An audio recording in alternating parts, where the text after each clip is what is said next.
Hello everyone, welcome to What If Issei Gets Teleported to the World of Remnant Part 4, Chapter 21. Kuroyuri. Previously we saw John and Adam head to a separate location to begin their duel. They begin their fight as they know that if they lose, everything they stand for would be gone. John began his duel with Adam with him constantly parrying the strikes of the White Fang leader. Despite this, Adam was still strong given his weapons. He constantly switched between his rifle and his sword form to damage John, but he was still stronger. John was able to keep up with him, much to his anger. John decided to not summon his dragoon because this is a fight between two swordsmen. Eventually he was able to get the upper hand and defeat Adam by using Technoblade Strike, followed by several strikes of Atomic Slash, and ending it with a stab to the chest. Adam then asks for a final request, with Gira joining to see his final moments. Adam then asks John to put down the Schnee Dust Company's Frona slave practices down for good, so that another Adam could not be created. He then passes away, knowing that John will put that slave trading company down for good. It is the least he could do. After Adam passes away, John and Gira go on to help the other members.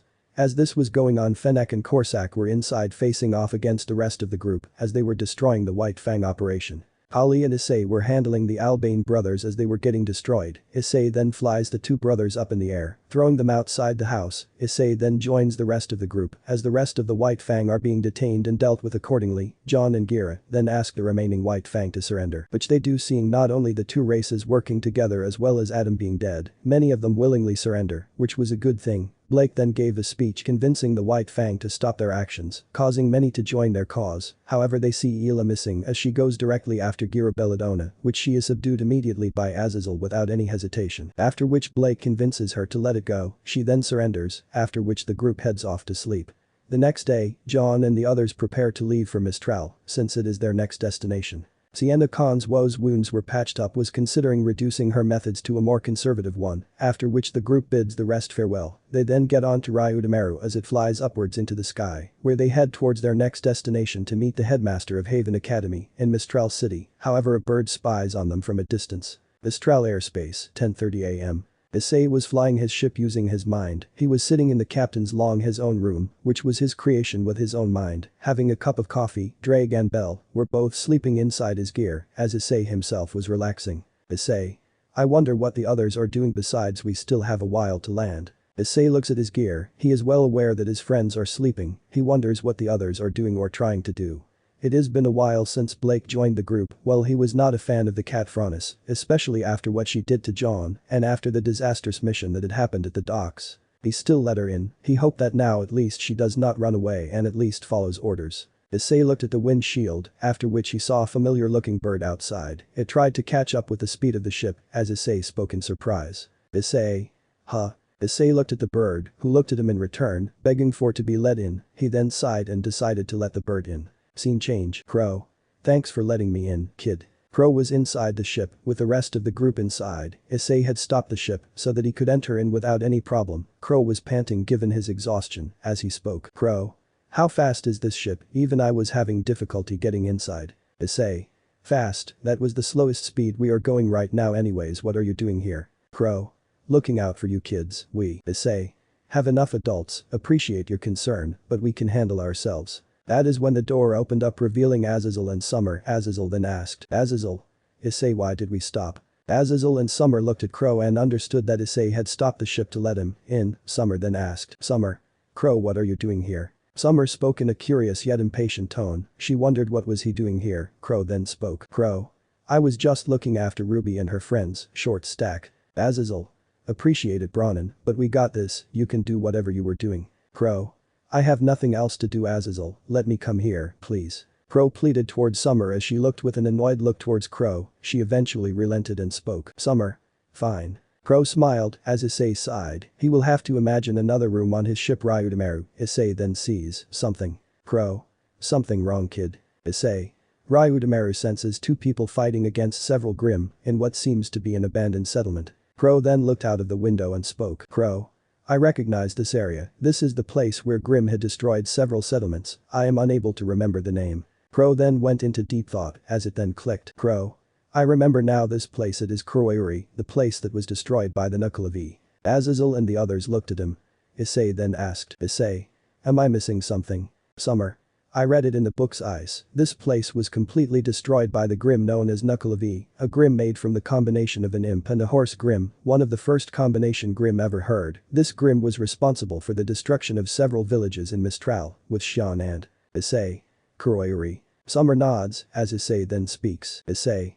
Should we land the ship? Azazel. I think we should, at the least we can help them, they need help against those Grim, and besides we need to be careful, I will inform this to the others. Azazel leaves the room, as Issei sets the coordinates for it to land in the now abandoned and destroyed settlement of Kuroyuri. Ruby.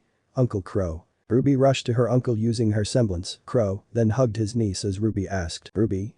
Did you miss me? Crow. Nope. Yang was the next to approach him and spoke with a smirk. Yang. Hey uncle. While Crow cared for his niece, he was sad about what she did all those months back. He watched her as she started improving on her behavior thanks to her realization, along with Summer and Taeyang. He also saw that her hair was short, understanding this was Summer's doing. Crow. Yang, while I do not condone your past, I know that you are trying to atone Firecracker. It is best you keep going, and maybe things might return back to the way it once was. Yang looked down as she spoke. Yang. I know uncle, I know. Azazel. So here is the plan, we will split into groups of 4, each under 1 teacher each. Crow, you will be part of one of the groups, but not as an adult, sounds good. Crow rolled his eyes and spoke. Crow. Do I have a choice? Azazel smirked as he responded. Azazel. Nope, anyways, Team Jiri will be under me. Seraphol, can you handle the Team Raka and Arena? Seraphol. Yup, leave it to me. The girls in Team Raka were saddened that they were once again away from their Issei, after which Azazel continued. Azazel. Ozpin, you will handle Blake, will you? Ozpin.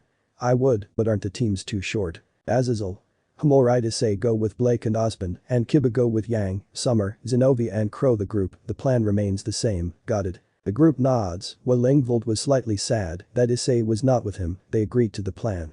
They decided to go anyway, since their destination was to find those 2 people who were amidst the Grim. Scene change. So these are the people our goddess wants to be eliminated. The speaker was a pale man, with gold eyes and a brown ponytail braided to resemble a scorpion's tail.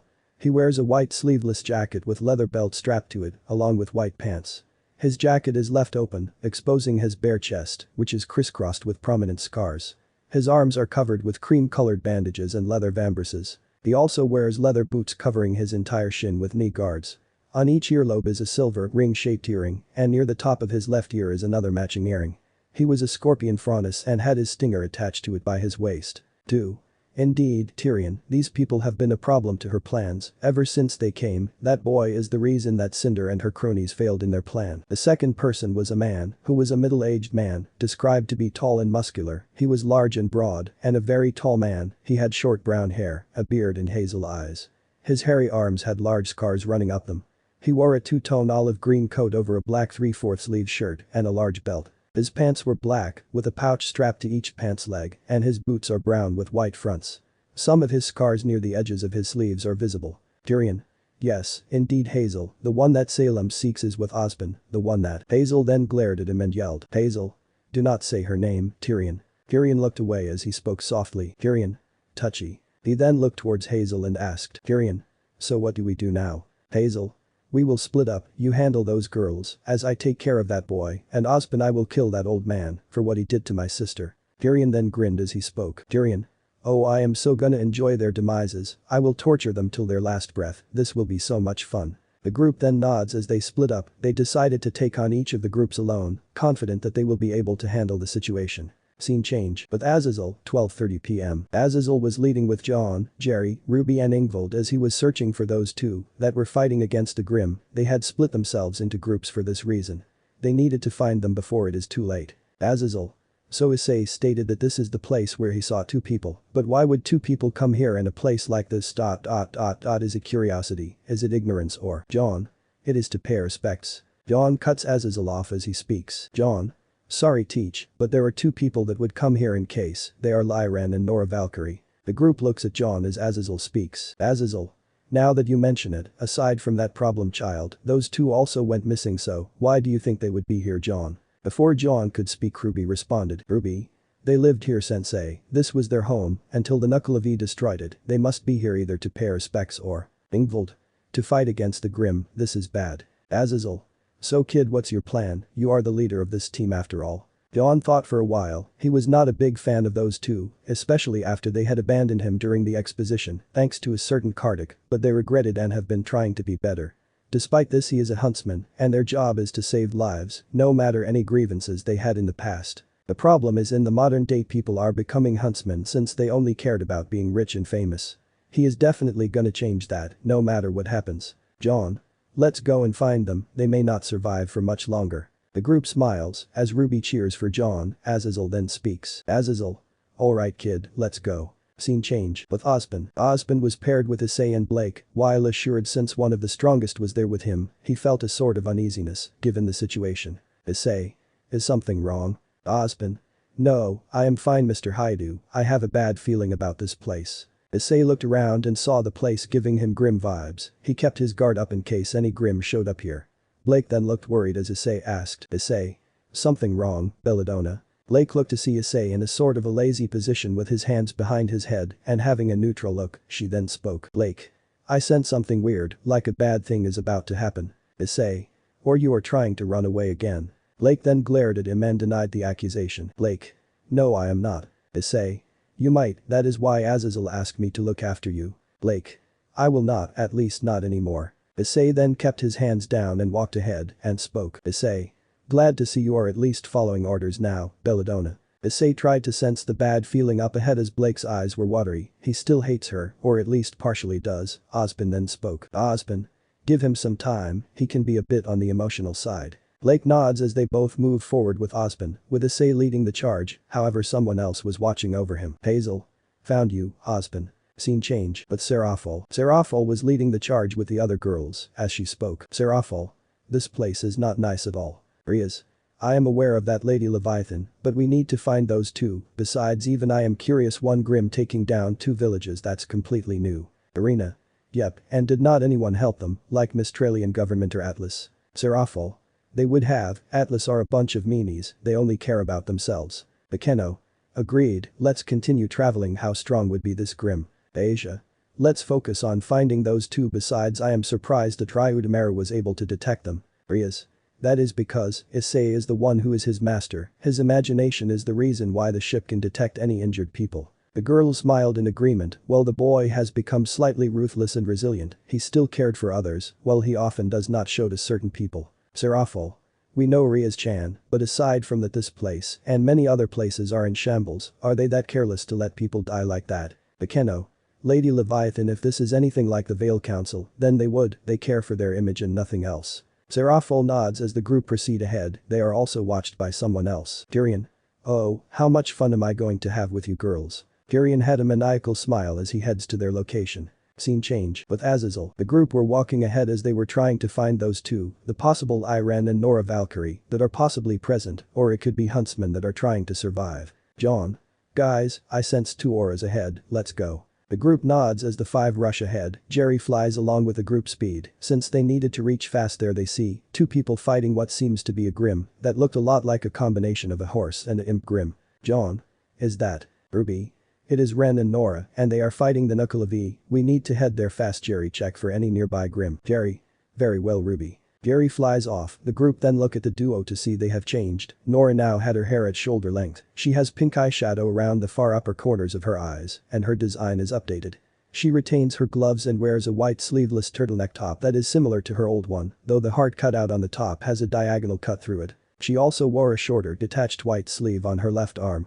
Over the shirt, she wore an open-cropped short-sleeved navy blue bomber jacket with a damaged print of her emblem visible on the back and pink stripes along the sleeves alongside pink buckled cuffs and red lining on the collar. The jacket is worn leather material. She wears a pleated pink skirt with 2 wide belt loops for matching belt. The skirt has a white layered tulle. She wears knee-high pink socks just visible above her white calf-length boots with pink laces and black low heels, soles and toes. She wears knee-high pink socks just visible above her white calf-length boots with pink laces and black low heels, soles and toes. Ren, on the other hand, wore his hair down and it has grown longer almost at butt length. His attire is similar to before in color.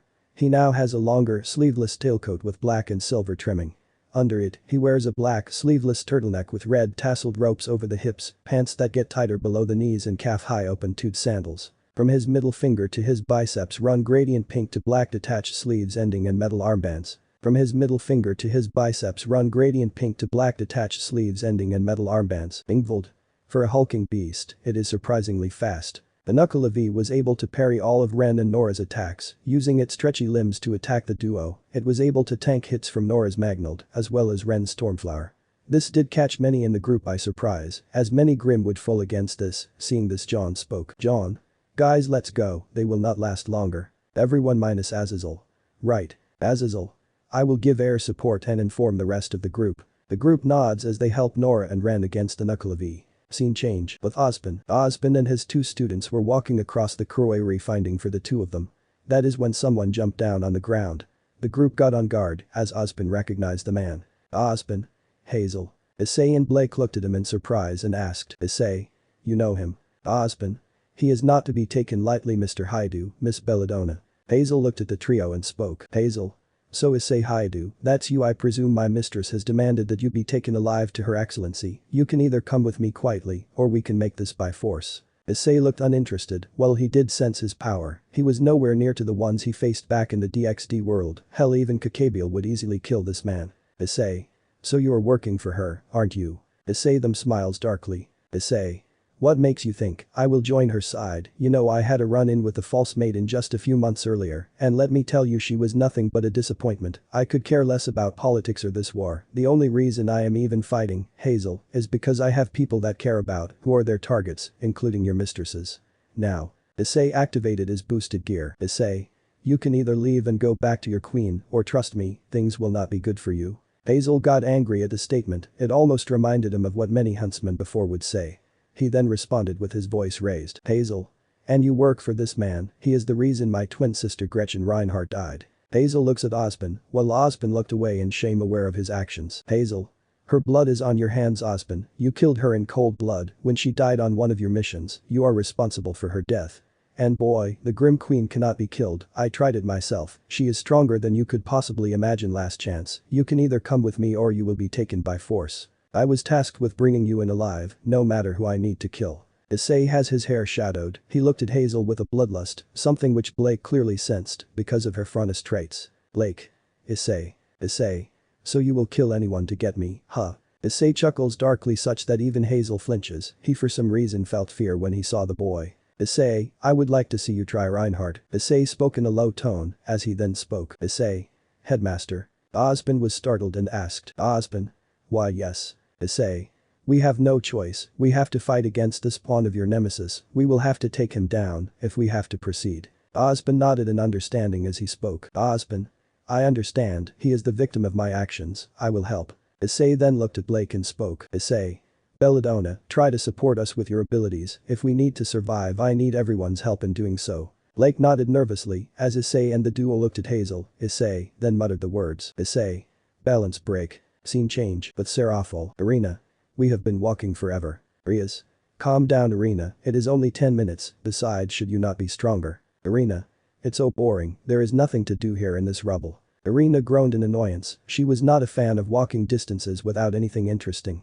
Seraphol then spoke. Seraphol. Even I am not a fan, but we need to look for those 2 before it is too late. That is when a stinger strike was aimed at Seraphol, who froze the weapon dead on the ground. She lost her playful tone and spoke. Seraphol. Who is there, show yourself. A man is seen coming out from the shadows as he spoke. Tyrion. Hello, you have caused a lot of problems for my queen and now I shall eliminate you. Tyrion rushed toward Seraphol as he wanted to decapitate her, however Seraphol was unfazed. Arena blocked Tyrion's attack courtesy of his weapon, the Queen's Shadow. Arena. Sorry, but you will not be hurting anyone. Tyrion fell back as a lightning strike courtesy of Akeno hit him, pushing him further back. She then spoke in a sultry tone. Akeno.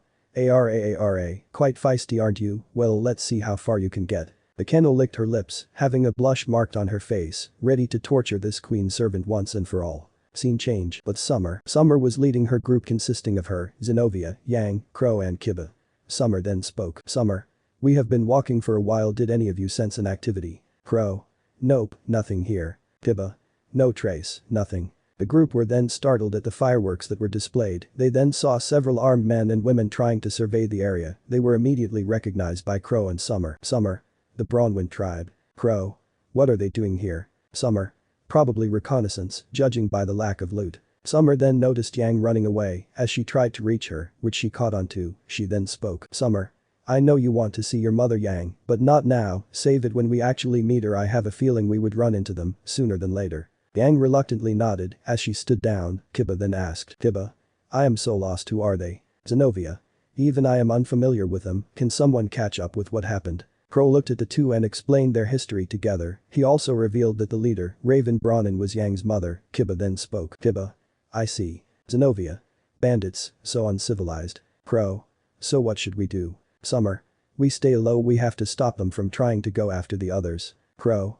I will try and talk with them, tell the others. Summer nods as Crow speaks. Crow. We might have to face them, Yang, you will get your time, for now stay low. Yang nodded as Crow transformed into his corvid state. Yang and the others then decided to follow the tribe so that they can stop them from killing people. Scene change with Azazel. Nora.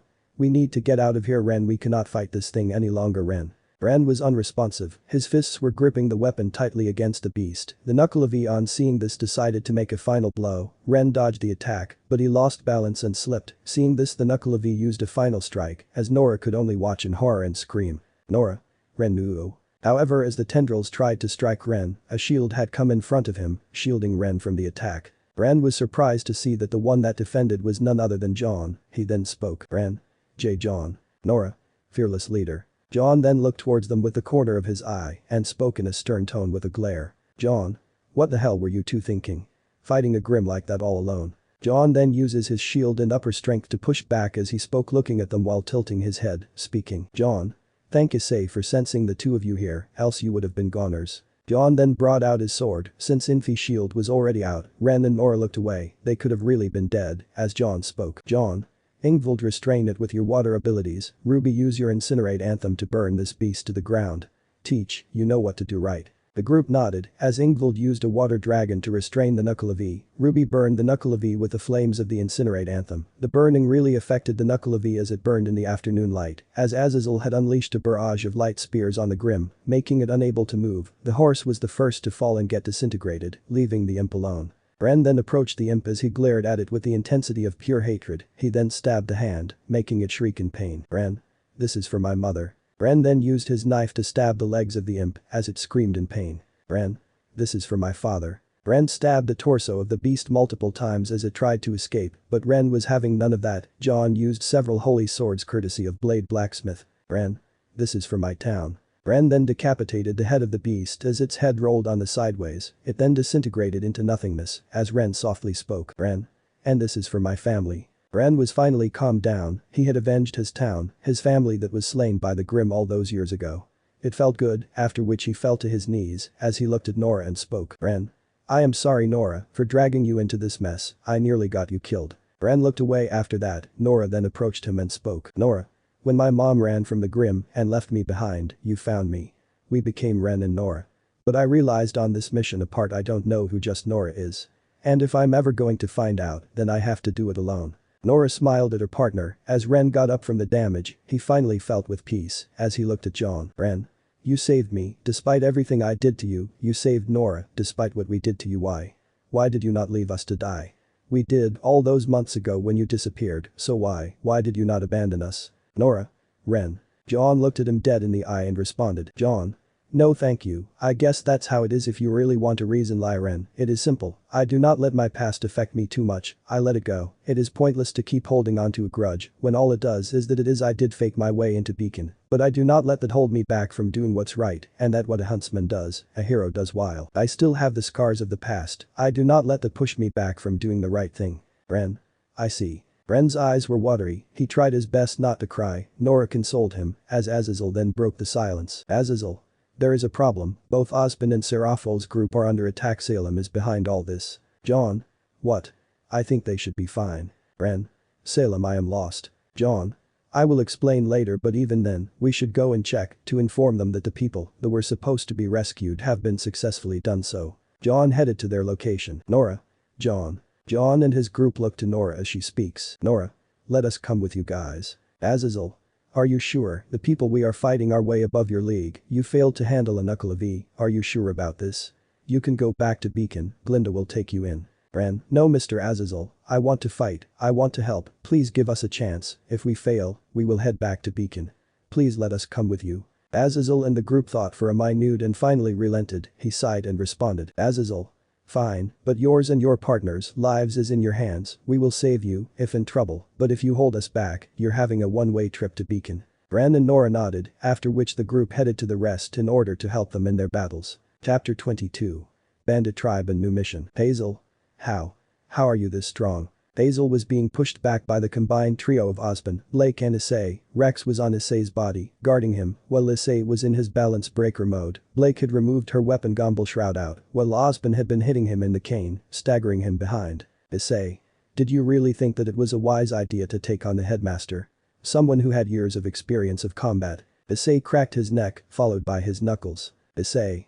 Well, your semblance makes you not feel pain, it still does not protect your body completely. Well, your aura would. Let's see how long you hold your own against us. Hazel gritted his teeth in anger. He was gaining no progress towards his objective. He still remembered being electrified by Blake's clone, as well as taking a point-blank dragon shot courtesy of Issei, which was aimed at his gut. Ozpin joined in on the beatdown as he aimed his cane at Hazel, hitting him multiple times. Hazel was being pushed back, unable to concentrate his attacks which were dust infused into his body, as he was unable to strike anyone dealing significant damage. Hazel.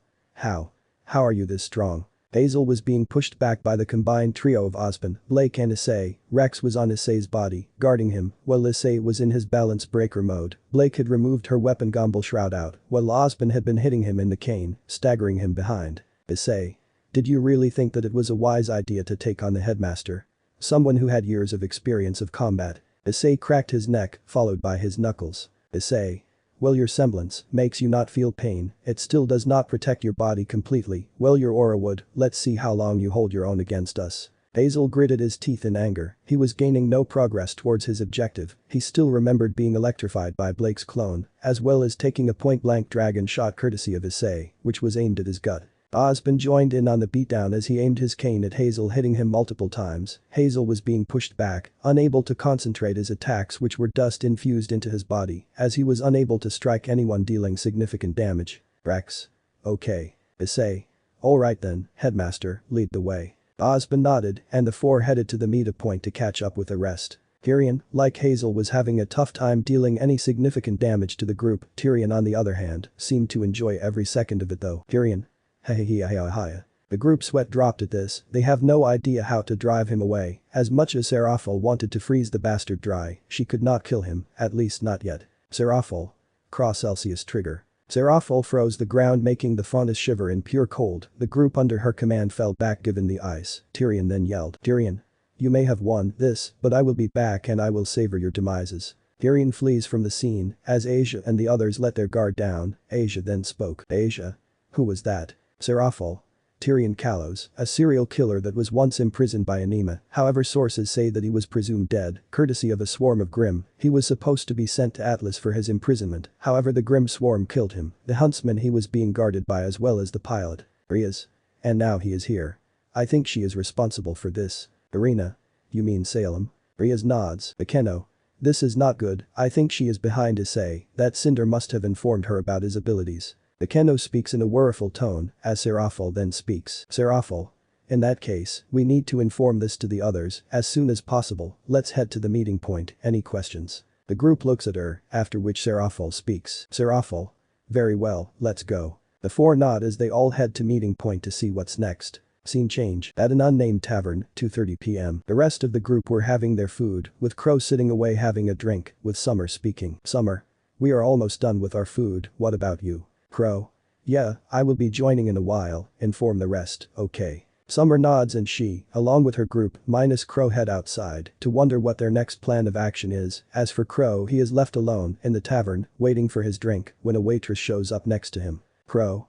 I did not order. The waitress was a woman, in an Asian descent, with fair skin, wearing a hair in the form of a bun contained by 2 pins. She wore a red traditional outfit with yellowish golden outlines, and held a serving table in her hands. She then spoke. Waitress. From the one upstairs, red eyes. Said you wouldn't mind bottom shelf. Crow looks upstairs, as he speaks in an uninterested tone. Crow. Thanks. The waitress then crouched to his level and spoke. Waitress.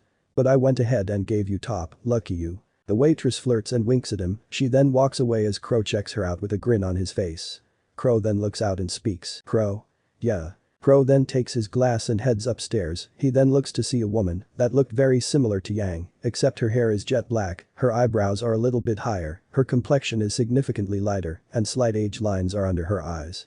Her hair is tied by a red bandana and loosely done up in a ponytail with the ends resembling curved black feathers. The cowlick can be seen protruding from the top of her head, similar to that of Yang's. Her boots has a red sole and heel and have become solid black, losing the splatter design and armor, and her eyes now a darker crimson color. Her outfit consisted of a V-neck black and red wrap-style top with a black pleated skirt that has black shorts underneath, with series of beaded necklaces. She also wears a red obi sash around her waist alongside a red tassel wrapped around her waist that carries her weapon's sheath. Attached to it is a long black object that is either fur or feathers, with a red and white bandana material like hanging from behind her. Her forearms bear red armored gauntlets that protrude outwards and black fingerless gloves. She had a grim mask next to her, which was a full face mask. The mask has 4 eye slits, further enhancing the character's inhuman appearance. She had a grim mask next to her, which was a full face mask. The mask has 4 eye slits, further enhancing the character's inhuman appearance. "Hello, brother." The woman spoke with a smile, as Crow spoke with the same uninterested tone. "Crow. Raven." Crow approached her and grabbed a nearby chair and went opposite to her. He then looked at the Moz. As Raven sighed, she moved it away from him, and Crow sat down opposite to her. "Crow. So, what do you want?" Raven responded in a happy tone as she moved her hand sideways as she spoke. "Raven. A girl cannot just catch up with her family." Crow. "She can, but you are not. How about we get on with it?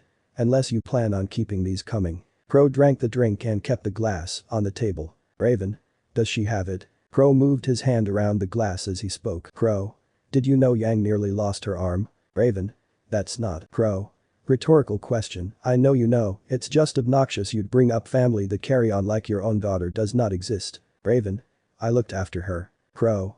"And that's your rule, right? Real mom of the year material, sis." Crow kept his hand down as Raven grabbed his hand and pulled him closer. She spoke. "Raven. I told you Beacon would fall and it did. I told you Ozpin would fail and he has. Now you tell me, does Salem have it?" Crow then started laughing as Raven asked. "Raven. What's so funny, brother?" Raven spoke in an angered tone as he responded. "Crow. Everything you just told was wrong. Well, yes, Beacon was attacked, but Ozpin is still alive. Beacon has been rebuilt. I am pretty sure that it is running as we speak, and that's not all. One of Salem's minions, who hid the maiden's power, lost it and was given to one of the students. It's in the right hands right now, and besides, I thought you were not interested in that." Raven's tone changed into desperation as she spoke. "Raven. I just want to know what we are up against." Crow. "In which we are you referring to?" Raven gritted her teeth as she left Crow's hand and she fell back. Crow then spoke. "Crow. Yeah, you should come back, Raven. The only way we can beat her is by working together." Raven. "You are the one who left us, the tribe raised us, and you turned your back on us." Crow. "They were killers and thieves." Raven. "They were our family." Crow. "You have a very skewed perception of that word." Raven got up and spoke with her hand on her chest. Raven. "I lead our people, and as a leader I will do everything in our power to ensure our survival." Crow. "I saw the people she owned saw too." Raven. "The weak die and the strong live." Crow. "Well, you have certainly got someone strong on your side. I have seen the damage." Raven looked away and crossed her arms. Raven. "We would not have known if the Grim would set in as quickly as they would have." Crow. "I am not talking about the Grim, and I am not talking about you either." Raven. "If you don't know where the relic is, then there is nothing to talk about." Crow then grabbed the mask as he spoke. Crow. "I don't know where the Spring Maiden is. If you do, I need you to tell me about her." Raven then took her mask as she spoke with a smirk. Raven. "And why would I do that?" Crow. "'Cause if you don't then we all might die." Raven. "And which we are you referring to?" Raven then walked away and created a portal to leave. The waitress from earlier gasped and dropped the glass as she was panicking. Crow then spoke. Crow. "And make this one a double." Scene change. Crow walked out of the door after having his drink. He then saw his group as Summer spoke. "Summer. Took you long enough." Crow. "Sorry, short stack, I had a business with one of my old acquaintances." Summer pouted, annoyed by the nickname, after which she turned to the trio and spoke. "Summer. I see, alright, the 3 of you head to the meeting point. I and Crow will join you soon." Yang. "But mom." Summer. "Don't worry, I will inform at the meeting point." Yang and the others still stayed, reluctant. Summer sighed and spoke. "Summer. I will tell everyone together, sounds good?" Yang. "Fine, we will leave." Hiba. "Let's go, we need to find the others." Yang and Zenobia nodded as they left. Summer then spoke. Summer. "Alright, talk." Summer spoke in a no-nonsense tone. Crow fell back and spoke. Crow. "Fine." Crow then told everything, from him meeting Raven upstairs, to her asking about the condition of Beacon, her being proved wrong, while demanding the location of the relic. Summer was needlessly angry at this, she knew that Raven never cared for others, she doubted whether she knew that Summer was alive. Summer. I see, so she wants to know about that, doesn't she? Crow. Yeah, well, what do we do? Summer. Did you tell her anything? Crow. Nope, even if she doesn't deserve to know, she is unwilling to work with us, she cares for her tribe. Crow looked down as Summer kept her hand on his shoulder and spoke. Summer. She was always like that, and you know it, she would stab you in the back if it means getting to what she wants, she has done it with me before.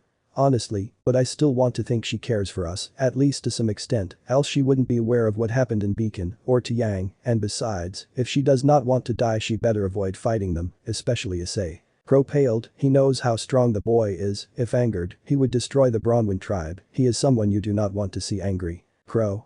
Yeah. Summer. Let's head there, the others are waiting for us. Crow nodded, as the duo headed to the meeting point, they then headed there as fast as they could. Scene change. John and his group, now joined by Nora and Ren, were heading to the meeting point, they managed to successfully defeat the Knuckle of E. Ren then spoke. Ren. So where exactly this meeting point is? John. Just a few miles, we split up to look for the two of you, speaking of which you guys weren't here to slay the Knuckle of E, weren't you? Ren. Yeah, it was to pay respects to my mom and dad, the ones who perished in the assault by the Grimm. Azazel then looked at the boy who had his head down and asked. Azazel. Did Atlas not help you, or even Mistral? Ren. No sir, no one came, there were huntsmen, but they all ran away, when they saw the Grimm, and the strong ones, they all were too expensive to come by, or should I say the villages were unable to pay for their services. Azazel clenched his fists, while the others were equally angry, they were aware that many wanted to become huntsmen, not for doing the right thing or saving people, but to make money, as well as gain glory and fame. Ruby was especially angry as both her and John wanted to become huntsmen to become heroes, both were inspired by their mother and grandfather respectively to become one. Ingvild then spoke. Ingvild. So what's the next plan of action? Azazel.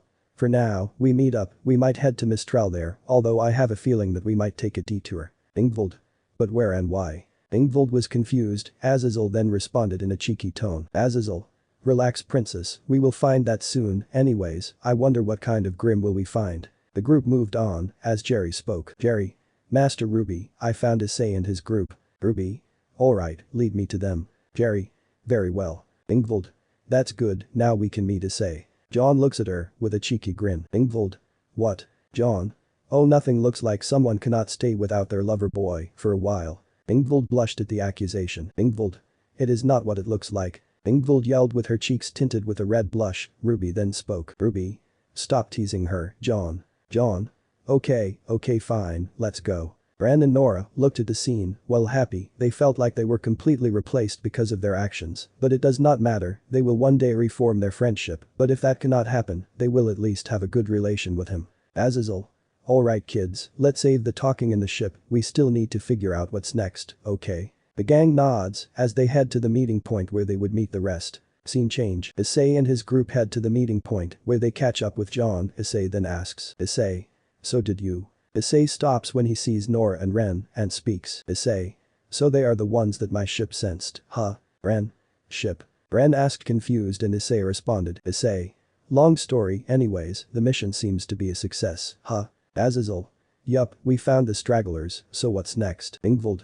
Issei. Ingvild jumped on Issei, embracing him. Issei accepts the hug since no one was nearby. While keeping his perversion in check, he was certainly not going to go back to his old ways. He will only show his perverted nature to the people he loves, that being the girls in the orc, minus rwby and Ingvild. Issei.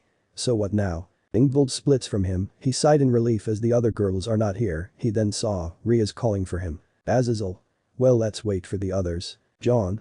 Yup, well, looks like someone is happy. Ingvild blushed at this, while Issei wondered what is wrong, although he saw the smirking expressions on Azazel and John, making him give the idea that they have some blackmailing material against him. Issei. These guys. Bragg and Bell snickered on the inside seeing the situation. Issei sighed while narrowing his eyes, he had an annoyed expression on his face. While Blake and Ozpin were watching the whole ordeal with an annoyed and amused expression respectively. After a while of settling down, they were waiting for the other two groups to arrive. Ren and Nora were given the summary of the events that had happened in Menagerie. They were surprised to say the least as to things that were going on. After a while Seraphil and her group showed up. Ren and Nora wondered what are they doing here. While Rias and the group quickly understood what had happened, Rias then looked towards Issei and group and spoke. Rias. Hey guys, so what's the next plan? Issei. Sensei told us to wait for Summer and her group to come, apparently they had found something interesting while looking for these two. Rias. I see. Akeno. Ara, did you miss us? Issei. The group could see the hostility increasing between Rias, Ingvild and Akeno, while the other girls like Asia and Irina could only watch in a pouting face. The boys backed away, while Issei is stuck in the middle, with him having a help me expression. Nora wanted to see how the match goes, while Blake was curious like a cat as well to see the outcome. However, Serafal. Alright girls, that is enough, as much as it is good to watch a brawl, we have a job to do, so get back to work. Serafal's voice was loud and clear, the girls immediately split up, while paling, Issei then breathed a sigh of relief as the girls walked away, he then looked at Serafal and muttered, Issei. Thank you. Serafal responded with a thumbs up as they sat down waiting for Summer and her group to arrive, they waited until they showed up. Summer. Hey guys. Serafal, took you long enough Mrs. Rose. Summer. Oh we were just having a chat, anyways, did you find them? Summer saw both Nora and Ren, she was well aware of the events that transpired in Beacon, on what happened to her future son-in-law, but she kept calm. Crow then spoke. Crow. So these two were the ones that you sensed, kid. Issei. Yup, that's them alright. John. They had a run-in with the Knuckle but all of his killed it is now gone for good. Ingvild. And they have joined us as well. Summer. I see. Crow. The cast is kind of big, we do not mind more people, but it is kind of getting overcrowded. Ozpin. I kind of agree. That is when Serafal gets a call, it was revealed to be none other than that of her fellow Satan Serzich's Lucifer. He asked to put it on face cam mode. Serzich's.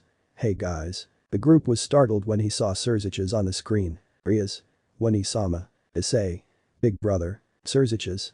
It is nice to see all of you in one piece although the cast has grown quite big to say the least. Crow. So I am not the only one huh? Serzich's. Well let's get straight to the point the Cows Brigade, they are on the move right now. The group gasped at this, while Ren asked softly. Ren. The Cows Brigade. John. Basically the White Fang, but more genocidal and aggressive, as well as peace-hating, and I mean completely. Ren, Yang and Nora nodded, while Blake spoke. Blake.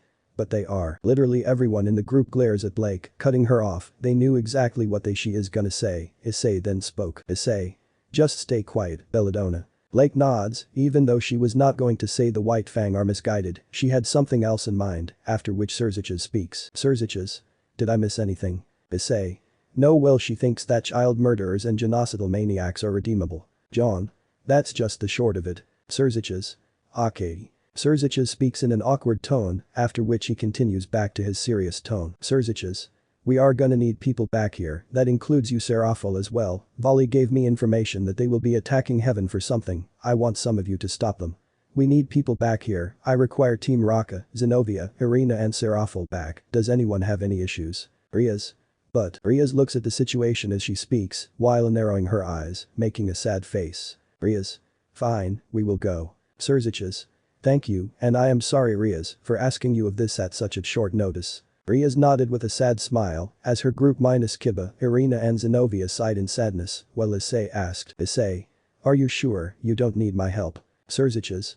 No I want you to stay here, you and your team are the only ones that can help in dealing against her I know Ice, you want to help, but stay with Ozpin and Azazel, they will need all the help they can get to protect the relics. Issei. Alright. Scene change. Rias hugs Issei, as the rest of the girls joins in, Ingvild keeps her calm, but she is kind of seething inside. John then spoke. John. Well see you, once you get back here. Rias nods, as she speaks. Rias.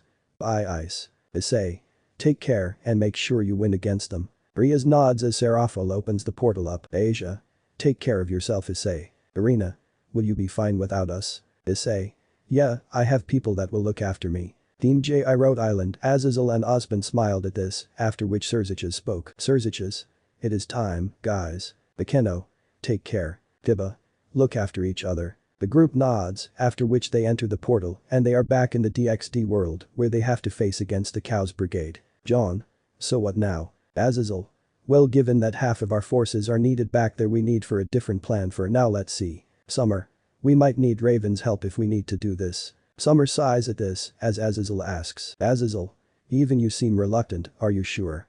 Because we need to head to Mistral, I believe talking with her is a waste of time. Azazel looked towards Crow and speaks. Azazel.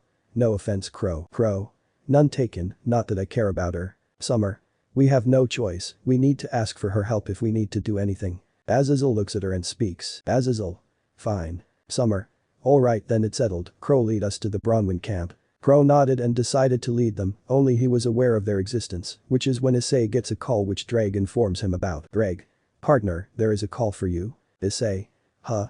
My scroll and my phone aren't ringing, so what's up? Dreg. I believe it is the gear, it seems to have a system of communication installed in it, Meg must have done this during the upgrade. Issei. Then why am I knowing about this now? Issei spoke in a curious tone, while Summer responded. Summer. You never asked. Ice. L. And nobody ever used it. Ice. I am surprised as to being activated right now. Azazel looked at his gear in interest. He never got to properly check his gear because of the situation with the Cows Brigade. He was afraid that if he would tinker with it, something adverse might happen. He just did not want to take the risk. Issei. Anyways, let's pick it up. Issei activates the communication system. A woman's voice is heard, one that is too familiar, one that was easily recognized by Issei and his team, Rex, Jerry and Summer. Hello, can you hear me? Issei. Wait a minute, Sonya, is that you? Sonya. It's working, I never thought it would work across dimensions. Hello, it's been a while, Issei. Summer realized it was an old friend of hers. Summer. Hey Sonya, I heard you were pregnant, congratulations. Sonya. Thanks Summer. And it is nice meeting you four as well, Ruby, John, Rex and Ingvild, how you three are doing. Summer and Issei noticed about the lack of happiness her voice held, she seemed to be kind of telling something. John then spoke. John. Yeah, it's been a while indeed. We are fine Sonya. Ruby. Agreed. Rex. Me as well. Yang. Ruby, Mom, you know her. Summer. Indeed, once I fell here, I was taken in by Meg. Sonya is the local director of one of the bases there, I worked with her for 12 years. Yang. I see. Ingvild. It's been a while, say how are the rest doing? Sonya. Johnny has been reading books on being a good father, Will Jax is helping him, Kenshi and Sub-Zero are on missions most of the time, you know, saving people, as usual. Summer noticed that there is a slight distress present in her voice, she then asked. Summer. Sonya, is something wrong? Sonya seemed to be silent as Issei continued. Issei. You can tell us what happened. Sonya. You see, it's about Roman and Neo. Sonya's voice was full of worry, Issei then asked in a serious tone. Issei. What happened? Sonya. You see, this happened 2 days ago, I have not received any updates or information from them, and today is the third day, there has not been any reports from the two of them. Issei and his group intently listened to what Sonya spoke, as she continued. Sonya. I would not have called you if they had been missing one, because they would have reported if they had taken a day off, which they did once, and two, there were several witness reports, stating that a red light had engulfed the two of them. That is where I have a request. Sonya takes a breath and speaks. Sonya. I want you to locate them, find them, wherever they are please. Sonya's voice was pleading, Azazel wondered what was the level, that could be such that even level 11 could be considered as dangerous. Issei. I will do it. The group looks at Issei, as John asks. John. Are you sure about this? Issei. Yes John, yes I am. Azazel. But, why go back to that place? You know how dangerous it is, right? Azazel's voice was full of worry, as Issei spoke. Issei. I know very well, but there is something you need to know, if it was not for Meg none of us would have been here today, heck Summer would not have been alive, nor would Dreg have been out, nor Belle would have been with us today, they are the reason I managed to get out of here with my friends in one piece. I owe them a lot, it is the least I could do for them. Issei then spoke in a determined voice and asked. Issei. Sensei, please I want to go and help them, it is the least I could do for them, please. Issei requested Azazel, who looked at the boy's determined eyes, he was aware that dragons will get what they want, even by force, but Issei is requesting, seeing this, and knowing that Issei would help anyone no matter what happens. He then narrowed his eyes for a while and grinned at the boy. Azazel. Even if I stop you, you will just head there, won't you? Go kid, just stay safe, alright. Issei smiled and responded. Issei. Thank you sensei. Sonya had disconnected the call, knowing that Issei will be here soon, Issei was happy that he would be meeting some old friends. Scene change. John. Take care of yourself buddy. Weiss, Yang, Nora and Ren could only watch with a slightly sad expression, unlike the others there, these four did not closely bond with Issei, as a result they did not have the same worry for the dragon as the others did. Issei. I will. Ruby. Look after yourself well, we won't be able to handle if anything happens to you, Ice. Issei. Do not worry Ruby, I will be alright. Issei head pats Ruby as she smiles, Yang feels sort of jealous that Issei managed to take away the spot of an older sister spot from herself. Ingvild. Ice. Ingvild approached Issei, kept her hands on him, she then jumped on him and kissed him in a French-style kiss while wrapping her hands on him. Ingvild and Issei made out for a while with everyone watching, some with a blush, especially the females, while John and Azazel smiled. For Issei, they were happy for him, although they were more happy since Rias and the others were back in their world, else there would be a scene which is something they want to avoid. Ingvild. Take care of yourself and come back alive. Issei. I will. Issei kisses Ingvild's forehead as she blushes, he then looks at John and speaks. Issei. Here, take this. Issei then gives the toy boat, which was rwby, he then speaks. Issei. This should let you have control of my familiar till I am away, for now you are the captain of this ship. John. But why me? Issei. Isn't it obvious, you are the leader of our team, as well as you are capable of taking charge, use it well. John looked away for a while, and then spoke. John. Thank you, I will take care of it. Ingvild. Look after Issei, Rex. I will, Ingvild, I will. Issei and Rex smile and then wave goodbye and teleports to level 11, using his teleport ability. As Ingvild feels worried for him, John then activated the toy boat which grew in size. Based on his imagination, it looked like Issei's ship, except the color was yellow in color, and had the arc crest at its mast instead of the dragon statue, although it was the same material as of the statue. John and the others head inside the ship as Crow sets the destination to the ship. Crow. Here you go kid, now lead this thing to the location. John. As you wish, Mr. Bronwyn. John started up the flying ship as it lead to the Bronwyn tribe, to lead to the place where they hoped that Raven would help them for their upcoming fight to secure the relics. They hoped that she would help them, given her history, while Yang was the most curious as to why she had abandoned her and everyone else. However, someone was planning for a comeback and she was eager to get her hands on them, especially Issei and Ingvild. Chapter 23. Bandits and Heiress. Evernight Castle, Land of Darkness, 2:30 p.m. Salem. How dare you two fail me? Salem was furious with her eyes completely glowing, she hated failures. Ozpin had been one of the most annoying of her ex's reincarnations, and his allies have already prevented the fall of Beacon, and now they are going after the second relic, she cannot let this happen. Tyrion then pleaded. Tyrion. Forgive me, my goddess, they were too strong. Salem.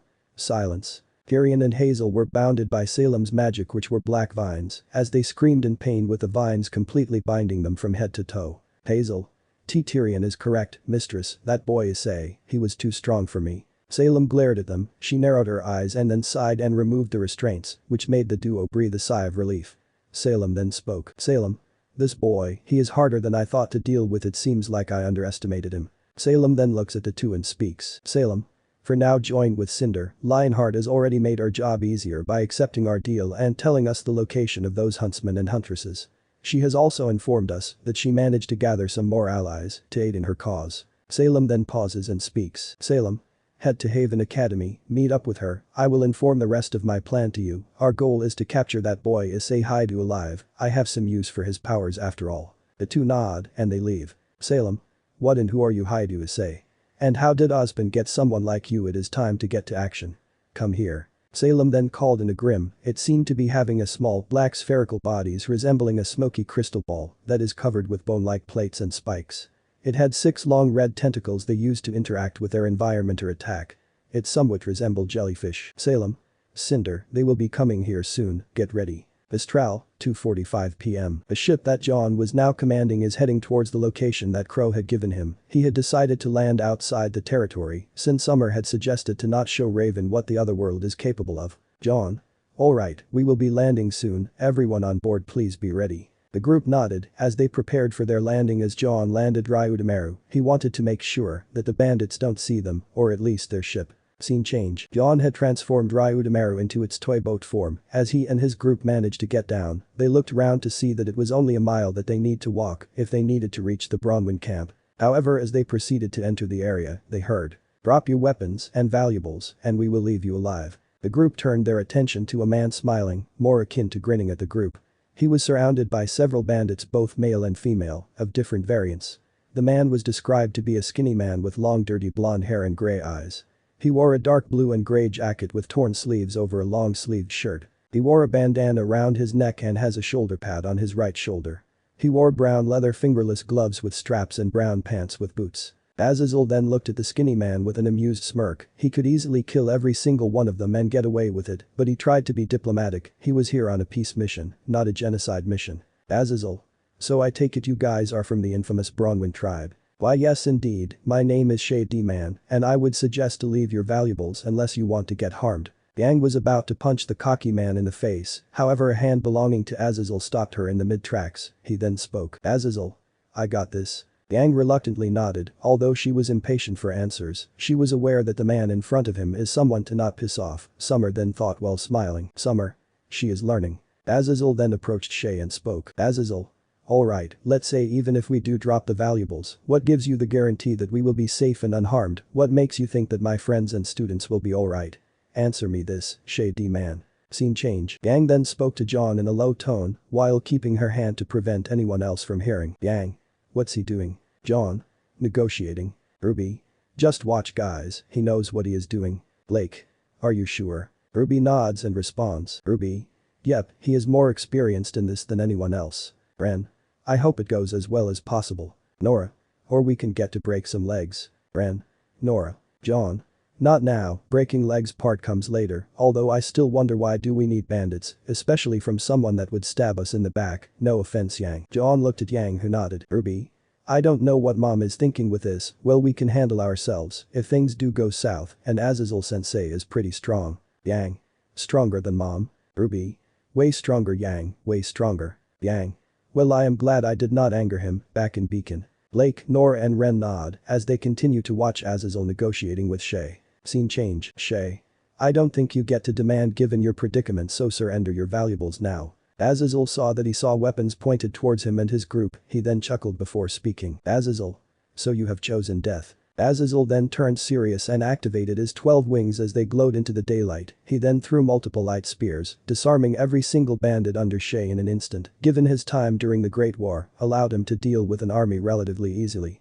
Most of the bandits dropped their weapons either due to the shock or due to being hit by the spears. Azazel made sure to not kill any of the bandits. Shay saw that he was looking at the Angel of Death. Azazel then spoke in an intimidating tone. Azazel. Shay right.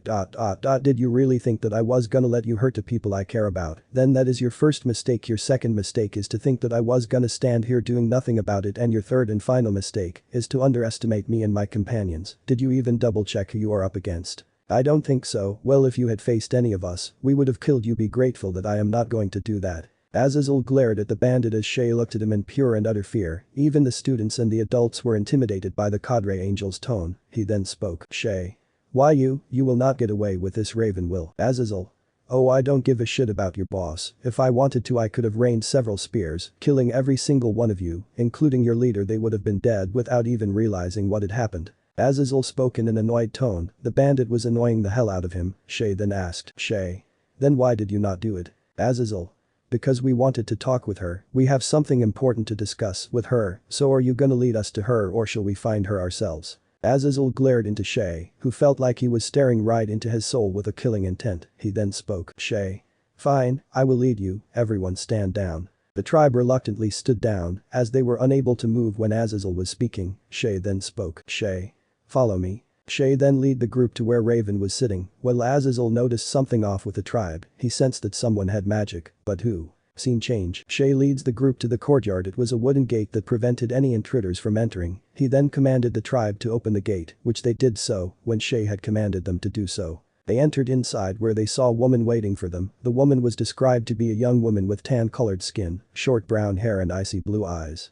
She had a tattoo of a bird rising from flowers on her left arm. She wore a light brown vest with dark brown panels on the top and a dark brown buckled strap on the back over a torn white shirt that was partially unbuttoned, revealing what appeared to be a black bra, alongside a collar that appears to be slightly turned up behind her neck. She wore maroon-colored jeans with the right side rolled up to her thigh, revealing the dark pink lining alongside a brown belt with a pouch attached to the right side.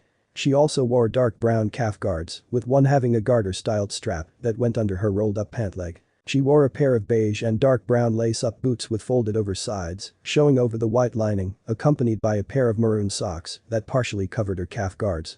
She wore dark brown fingerless gloves of different sizes, with the right being wrist-length with a large cuff, whilst the other was elbow-length and covered with a dark brown vambrace. Lastly, she wore a narrow dark brown choker strap around her neck. Shay, who are these people? Shay. Well. Speak up, Shay. The woman yelled and demanded the bandit to speak up as he spoke. Shay.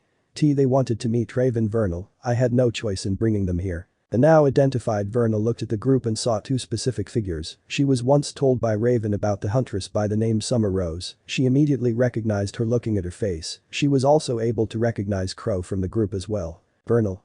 Very well, I will bring her outside. Vernal sighs and heads inside to bring out Raven. They waited for some time, since they were outside her tent and she came out. Azazel took one look at her and spoke. Azazel. I sense magic from her, could she be? Azazel then nudged Ozpin, who spoke. Ozpin. Something wrong? Azazel looked at him and spoke. Azazel. Looks like we have found our spring maiden. Ozpin looked at Azazel in utter shock as he asked. Ozpin. How did you find out? And how did you recognize who it is? Azazel looked at him with a smirk and responded. Azazel. Simple, I am a fallen angel, I can sense magic from her body, she is our spring maiden, so for now let's play her game, we do not know what she intends to do. Ozpin nodded, he was shocked that Raven of all people had managed to become the spring maiden. It made him wonder what was Lionheart even doing back in Mistral. Raven, on the other hand, took a look at the people that have visited her. She recognized Summer and Crow easily. Her eyes widened when she saw Summer Rose. Her former leader that was supposed to be dead thanks to Ozpin was now alive. She also saw that Ozpin was here, which made her even more fearful of her tribe. She saw her daughter Yang among them as well, with several unrecognizable faces, although she was able to recognize Ruby. She compassed herself and spoke. Raven. Hello, old friends. Raven then looked at the headmaster and spoke. Raven. And headmaster of Beacon, what brings you all here? Summer. Raven. Summer growled at her former teammate as she spoke. Summer. You should not call us friends considering you backstab your own friends. When it suits you, Raven, you did this with me, and I will not be surprised if you do that to your own tribe as well. Raven gritted her teeth as she remembered the event. She wanted to forget that as she abandoned her, she would never hurt her people, but she had no choice, unless she wanted to die. Out of all the people in her former team, Summer was the least she used to get along with. Summer tried to make her get along, but she never did get along. It was a miracle that she fell for Tai, only to abandon him after Yang was born. Raven on the other hand had no choice to abandon them. She had become the Spring Maiden after the last maiden had perished, giving her the power of the Spring Maiden. She watched her die in her arms. Raven. Well, I can explain. Summer narrowed her eyes and responded. Summer. Not needed, I have long moved past since that event anyways, let's talk inside about what happened so far. Raven.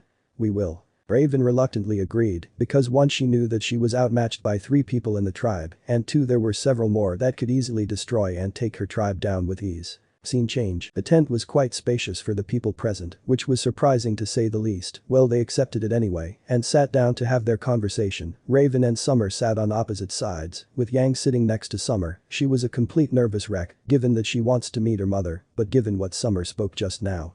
Yang did not want to say a word. Raven. So what brings you here? Raven looked around hoping that Summer would at least be able to hear her out. Summer only looked at her with a silent and neutral look, the others were also intently looking at the duel going on. Summer. Nothing much, I presume you know why we are here, right? Raven looked down and spoke. Raven. No, I don't. Summer.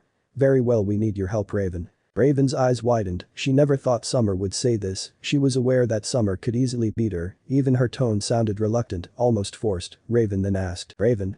For what reason? Summer. Well, you are aware of Salem, right? Raven. Yes, I do. Summer. We need to work together if we need beat her and we need her help. Raven looked away for a minute and spoke, however before she could speak, Vernal spoke. Vernal. Raven, Schnee has been really demanding. Raven.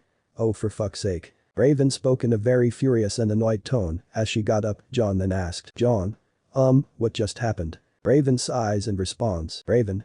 Well, we just got our hands on one of the members of the Schnee family, and well, let's just say she has been a real headache. Azazel.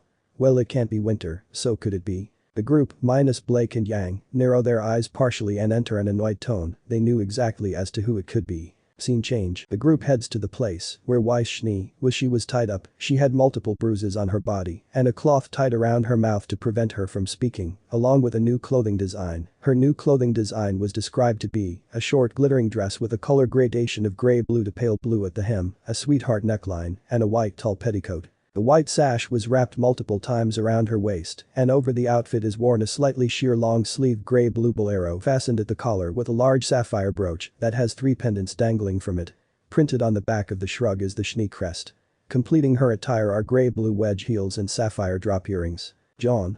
I don't know if I should be happy or sad, looking at her current condition. John looked with a small smile, seeing her condition, John almost wanted to laugh, but then realized now is not the time to do so. Ruby was speechless at Weiss's condition. Well, like John, she never liked the Schnee, especially her attitude. She pitied her current condition. She never truly hated her like John did. Well, Ingvild had a small smile on her face like John did. She never was truly close to the Schnee heiress, and she was sort of happy seeing her condition. The others mostly had a disappointed look, being Summer and Crow, while Azazel had a neutral look on his face. He always viewed Weiss as a problem child and knew she brought this on herself.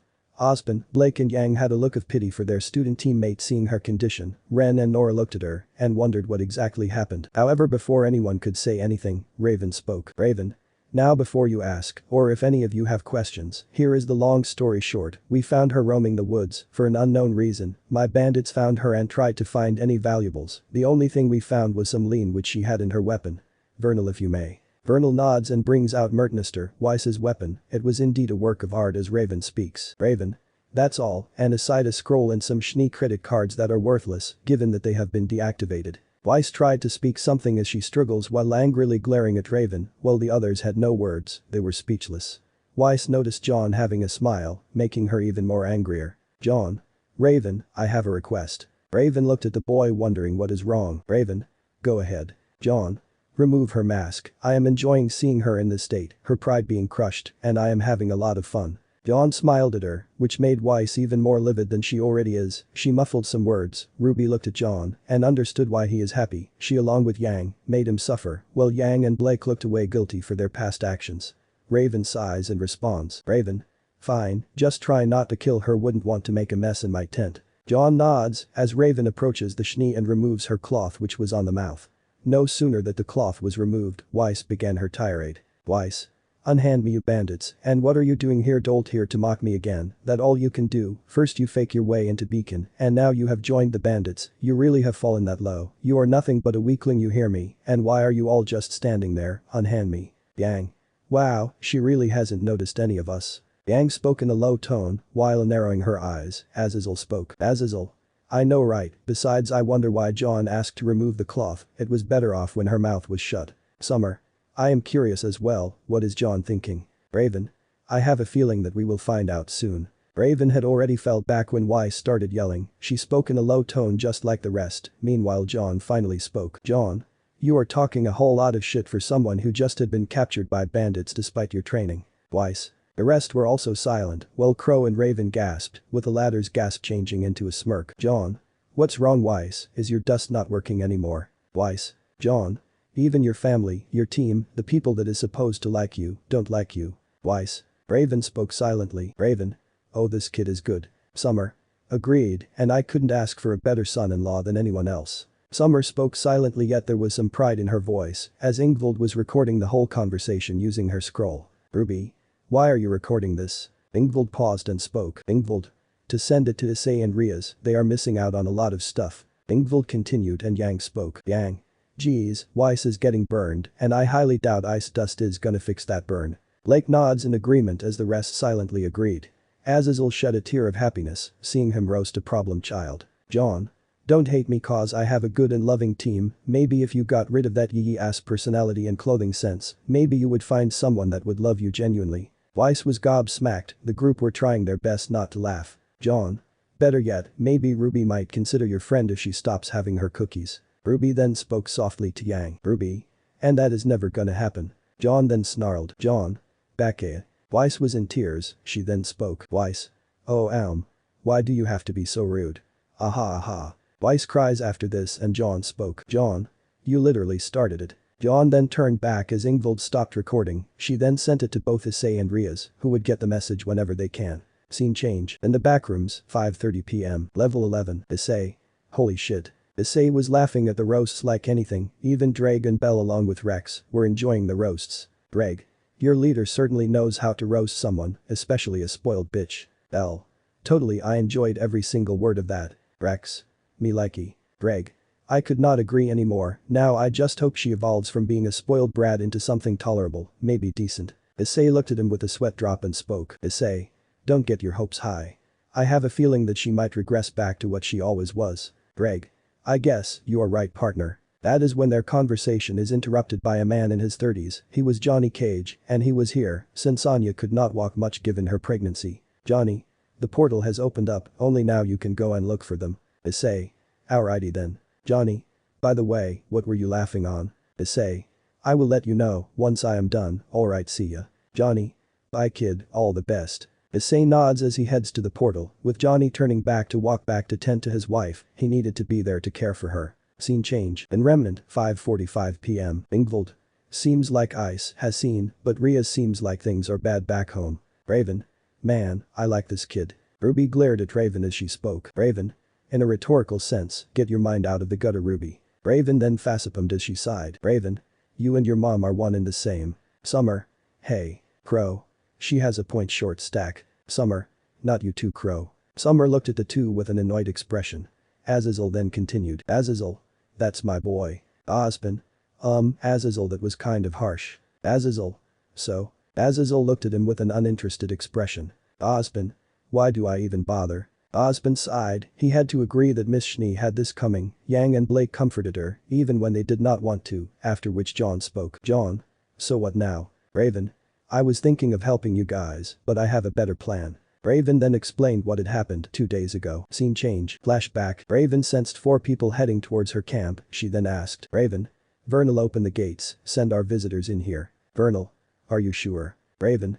Yeah, I will deal with it, take the ones who are weak or unable to fight inside. Vernal nods and does as she is instructed. She is greeted by a black-haired girl, a green-haired girl, a silver-haired boy and a black-haired man. They were Cinderfall, Emerald Sustrai, Mercury Black and Arthur Watts. Raven. So what brings the 4 of you here? Cinder. My name is Cinderfall, and I have a question for you Raven Bronwyn of Team STRQ. Raven narrows her eyes and speaks. She could sense something wrong with the girl. She was definitely not with Ozpin, that is something for sure, since she is aware that Ozpin would either send a member of his inner circle, usually her brother, but that is not the case. Raven. Go ahead. Cinder.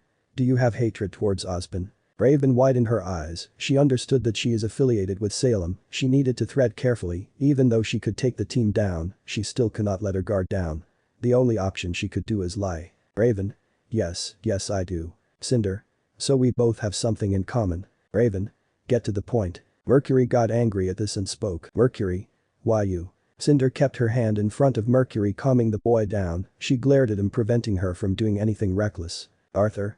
Cinder knows what she is doing, let her do it. Mercury reluctantly nods. He was not a big fan of bandits, especially not the one from the Bronwyn tribe. Mercury. Fine. Cinder. Good. Cinder looked away from Mercury, who was clearly angry about the whole ordeal. Emerald kept her hand to calm him down. Emerald. It's alright. Mercury felt a little ease. With her around, Emerald gave a soft smile to Mercury as Cinder continued. Cinder. Very well, I want to propose an alliance. Raven was right on the point. She was working for Salem. She would love to take her out right here and now. She could, considering she could not sense any magic coming out from her, so she decided to play along. Raven. So what do you want me to do? Cinder. We need to locate the Spring Maiden. I need her power to motion my plans, and for that I need your tribe's help. Raven looked at her. The person Cinder was looking for was right in front of her. She will not reveal her powers to her, nor to Salem. She planned to play along in the end. Raven. Fine, I accept the proposition. Raven then brought an handshake to Cinder, which she accepted. Both had a smile on their faces. Cinder and her group left as Vernal came in and asked. Vernal. Are you sure about this? Raven. Hell no, I know she wants me, but neither will she know about what I am capable of. Now Vernal. Raven looks at Vernal as she speaks. Vernal. Yes. Raven. I have a plan, listen closely. Vernal nodded, wondering what Raven has in mind. Scene change. Flashback ends. Raven. So that's what happened. Ozpin then asked. Ozpin. Then why you did not tell us about this? Raven. Ozpin, you are the last person I would trust in this planet. Telling you was a bad idea. Ozpin. Why? Azazel. She is right, Oz, you made so many blunders over your time. I mean, you know she is immortal and still haven't found out a way. If it wasn't for us, Vale would have been a disaster right now. Ozpin. I know, but. Ozpin sighed and relented. Ozpin. Fine, anyways, what's your plan? Raven. I will tell, but before that I want to tell you guys something. Azazel. That you are the Spring Maiden, Miss Raven Bronwyn. Everyone minus Ozpin were shocked at the revelation. Even Raven and Vernal were themselves shocked at the revelation. Azazel then spoke. Azazel. Before you say, I can sense the presence of magic in a person, so I figured it out. Now Raven, tell us how you got them. Raven looked at the curious or angered faces among the crowd as she revealed the truth. Raven.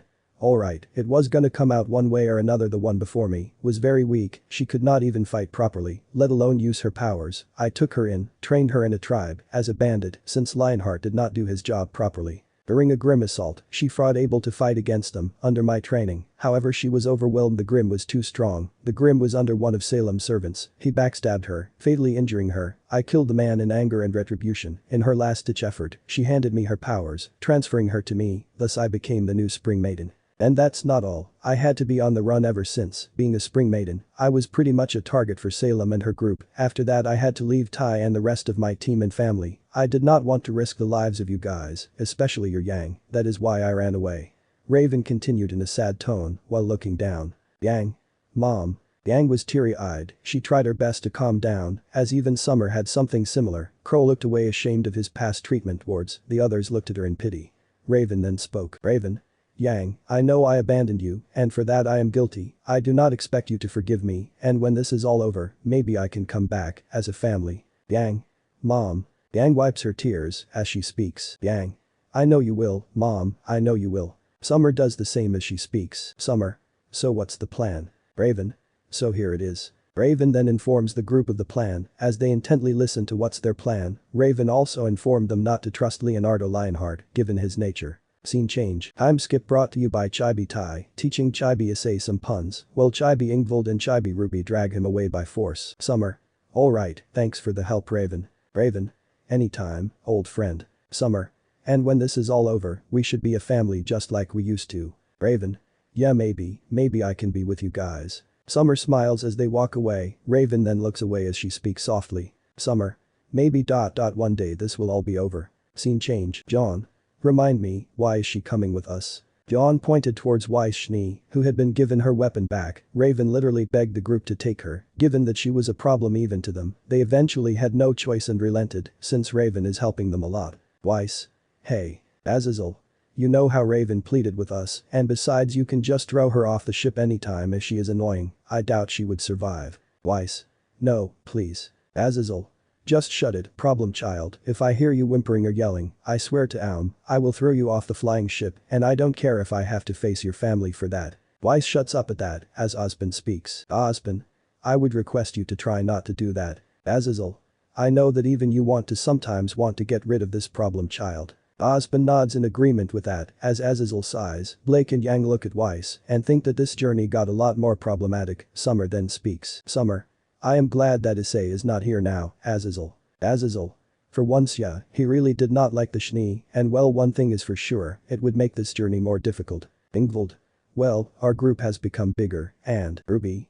Ingvild no not now. Ruby spoke softly to Ingvild, which Ingvild understood the situation and kept quiet. John then activates the flying ship as they enter it and settle down to head to their next destination, and that is Haven Academy. Weiss had many questions, but kept quiet, given that any word would just get her yeeted off the ship if she tried to annoy anyone on the ship. Chapter 24. Haven Academy. Mistral Airspace, 7:30 p.m. John was reading a book while he was piloting the ship to head towards the destination. He noticed that Weiss has awfully been quiet when he knew her to be expecting her to be screaming like a banshee when she does not get her way, which implied something bad must have happened to her. The others were getting ready for their time in Haven Academy. Blake was wondering where Sun went after the entire situation in Menagerie. He wondered what he is doing right now in Haven Academy. The ship then informed John of the situation, implying that they have reached with the city of Mistral. The others are also informed about it, which result in the group getting ready for their meeting of Leonardo Lionheart. John. It's time. John and his group got down from the ship. They managed to successfully enter the city of Mistral. The city was built on 2 mountains. It was a Japanese city, where the houses and shops were built on mountainous terrain. The city had 2 levels, the upper level and the lower level. The higher one goes, the better the city gets. The lower level, also called Mistral below, is a place where the worst of the worst people exist, mostly the criminals exist. The lower level, also called Mistral below, is a place where the worst of the worst people exist, mostly the criminals exist. John. So this is the city of Mistral, seems pretty good on the outside. Azazel. That's because you are in the upper levels of the city, go lower and you have a completely different story. John. I know, I have heard of the lower levels, that is where the scum and villainy of Remnant come to. Azazel. Not to mention the city, almost seems like it is based on an Asian city. Bran looked at Azazel and asked, Bran? Asian. John. In the world where some of our group come from, Mistralian people are similar to that of Asian people. These people come from another world entirely. Bren. I see. Bren wondered in thought while Nora asked, Nora, do you have pancakes there? John. Yes, in fact we have a variety of them there. Nora. Awesome. Nora exclaimed in happiness, although she wondered whether she will ever get the chance to have them in the near future. Summer. Ozpin, are you sure about telling this to Leonardo? From what Raven informed him, he has been off the radar for a while now. Ozpin. Yes, I intend to. If this threat comes into reality, then Salem will seem like it is nothing. Ozpin then looks at Ruby and speaks. Ozpin. On the bright side, her having the Long Inus Incinerate anthem gives them a massive disadvantage, since now they have to find another alternative to reawaken the beast, but even then, they must be stopped at all costs, and we are going to need every possible ally we can get, and if he is off the radar, then he would have a good reason to do so. Summer. Alright if you say so. Ruby. Let's just hope that this mission succeeds. Ingvild. Yep, and besides, where is Haven Academy? It should be somewhere nearby. Ozpin. It is the big mansion up there, Miss Leviathan, worry not, we should be there soon. Scene change. The group was traveling all over the city of Mistral looking over the different sites while heading to the academy where the headmaster was present. The city is full of various buildings and vendors selling merchandise legally and illegally. They saw a waterfall which was at the center of the mountain while traversing up to head towards the Haven Academy. They did not trust Leonardo, him being off contact meant something was wrong, not to mention majority of the staff seemed to be missing or have not contacted them. John. Why do I get a bad feeling about going there? Yang. I do not understand. Yang responded and looked at him in a surprised manner. John. No, it's just that something is very wrong there. The presence seems to be unsettling for some reason, I just don't know why. Summer. You must be feeling paranoid, John. John. I hope it is paranoia and it stays that way because we might be dealing with something sinister. Crow. Even I do not trust Leonardo. Ozpin. Not you too, Crow. Ozpin spoke and narrowed his eyes. The last thing he wanted is to lose another person because of him. Crow then responded. Crow. Staying out of complete contact, staff going missing. I can understand Leonardo doing this, but the staff, it just seems off Oz, and that's not all. Even I noticed that there was a massive lack of huntsmen here. I believe that Leonardo was responsible for all this, and I believe by going there we would find out. Ozpin understood what he meant. He was still in denial that Leonardo would betray him like this. Well, he seems to be the suspect. He refused to believe that he was the one responsible for everything happening in Mistral. Ruby. Let's head up, I wonder what the others are doing. John. I have a feeling that Issei should almost be done with his mission, back with Sonia. Summer. I wish I could have gone with him, he would have had some help, I just hope Roman and Neo are alright. Summer looked down while speaking this, Ingvild then assured her. Ingvild. Oh, they will be fine. Issei is one of the strongest Red Dragon Emperor after all. He will be alright and will bring those two safe and sound. Azazel. I agree, it's not Issei I am worried about though. The group looked at Azazel as he spoke. Azazel. I know, if the Cows Brigade has gone after Heaven, then this is not good. I know Michael can hold his own against RageRevan for a while, but the others, I doubt they would. I have a feeling that Surziches would be stepping in on the bright side. All the holy relics are with us, so we should be at an advantage, yet I still have this feeling of dread. John narrows his eyes and responds. John. I believe they will be alright. Azazel. How can you be so sure, kid? John. I know my rival, she will not fall so easily, and besides, the angels will protect them. Azazel. An angel protecting a devil, how ironic. Azazel spoke in an amusing tone. Ingvild. Let's head to Haven, even I am not so sure at this point. Ozpin.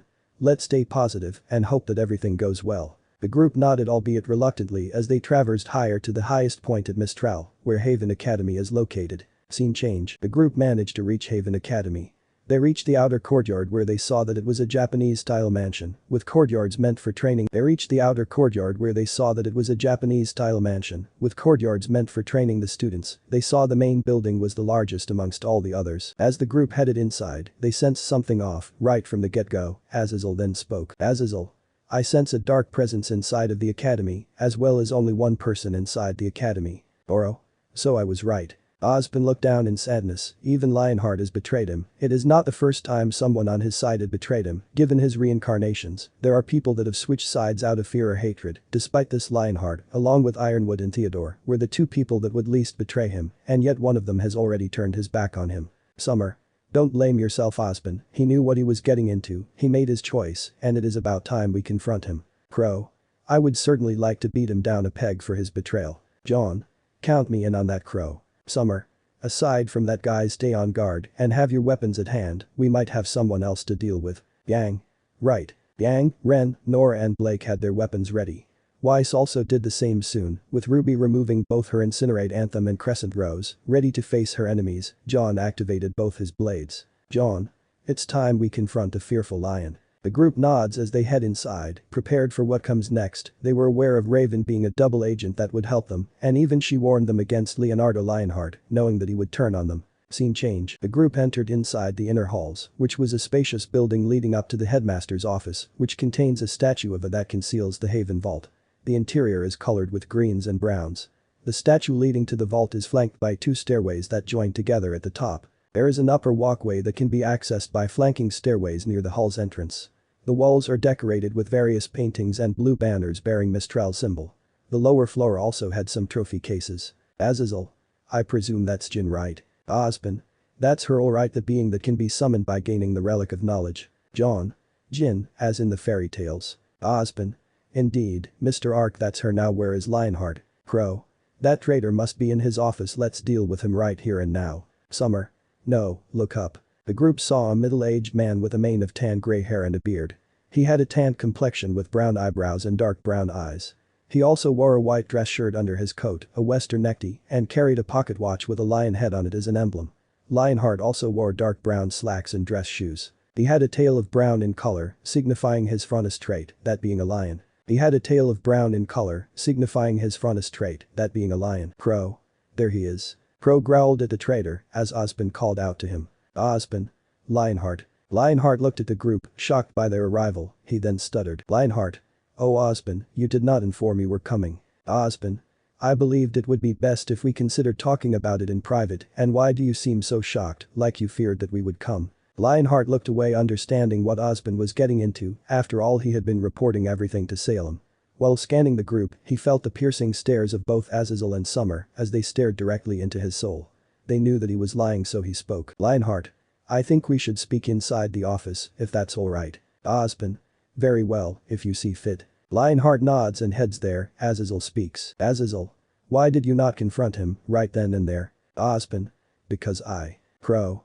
Because he is still in denial. Azazel. The group looks at Crow as he continues. Crow. He refuses to believe that Lionheart would do something like this. To hurt several huntsmen along with his staff is hard to believe for him. Ozpin looked down as Azazel spoke, looking at him. Azazel.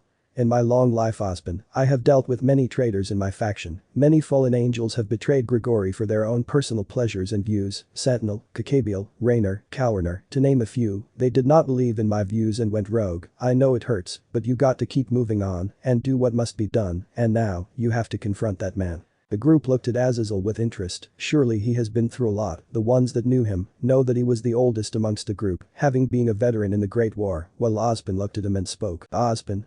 I understand, and I will confront him. I just hope things do not become worse. Summer. Alright everyone, let's head inside and confront that coward. Nora, Ren, WBY, JI Rhode Island. Right. Scene change. The group then enters Lionheart's office. His office entrance is that of a small waiting room with black leather couches for those who have appointments with the professor. The office itself is shaped as a half circle, with another, smaller half circle jutting out to the room's front door. The large desk made of mahogany dominates the space of the autumn-colored office. In the right-hand corner, for a more comfortable setting, are a small table and chairs for guests. On the table is a tea set Ozpin gifted to Lionheart. To the right of the front door is a wall containing a secret passage to a small chamber. 2 tall bookshelves flank the front door. Spanning the far wall of the office and above the windows is a single shelf lined with books, boxes and lamps. Ladders are present to provide access to the high shelves. Much of the floor is open, and a large rectangular green rug leads from the door to the desk. There are many boxes, books and papers scattered about the floor. The ceiling is slanted, declining from the front to the rear of the room. In the center of the ceiling is a chandelier of 4 lights with square-shaped shades. The group had their weapons on standby while Ruby, John and Ingvild activated their sacred gears. Ingvild's eyes were in a purple color instead of her usual orange color, which made John understood that worst-case scenario, the whole Haven Academy will be flooded. Lionheart. So what do you want to speak about? Ozpin had made sure to calm Crow and Summer down as he spoke. Ozpin. Leo, tell me, where is all your staff and where are the huntsmen that were stationed under you? Lionheart. Well, they are all on their day off, that is why they are not here. As for the huntsmen, they are all stationed by the council on the lower levels of Mistral, you know, to keep crime in check. Lionheart tried to convince the group by lying to them, but Azazel saw through it. He narrowed his eyes, wanting to take him down, which is when he sensed a presence, the same dark presence. In response, Azazel aimed a light spear at the secret passage in a precise manner, which killed the seer that was hiding inside the area. Ozpin. Azazel, why? Ozpin shouted in shock, while the rest were equally surprised. Azazel then spoke. Azazel. Simple, we were being recorded by a certain Grim Queen. I destroyed the spy Grim. The group widened as Crow grabbed Lionheart by the collar and growled. Crow.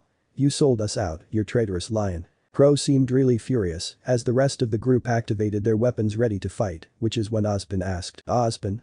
Leave him, Crow. Crow reluctantly left him while Lionheart was completely afraid of what they would do to him. Ozpin then spoke. Ozpin. Why did you betray us, Lionheart? Summer. And we want the truth, try and fight us, and we will not think twice in taking you down.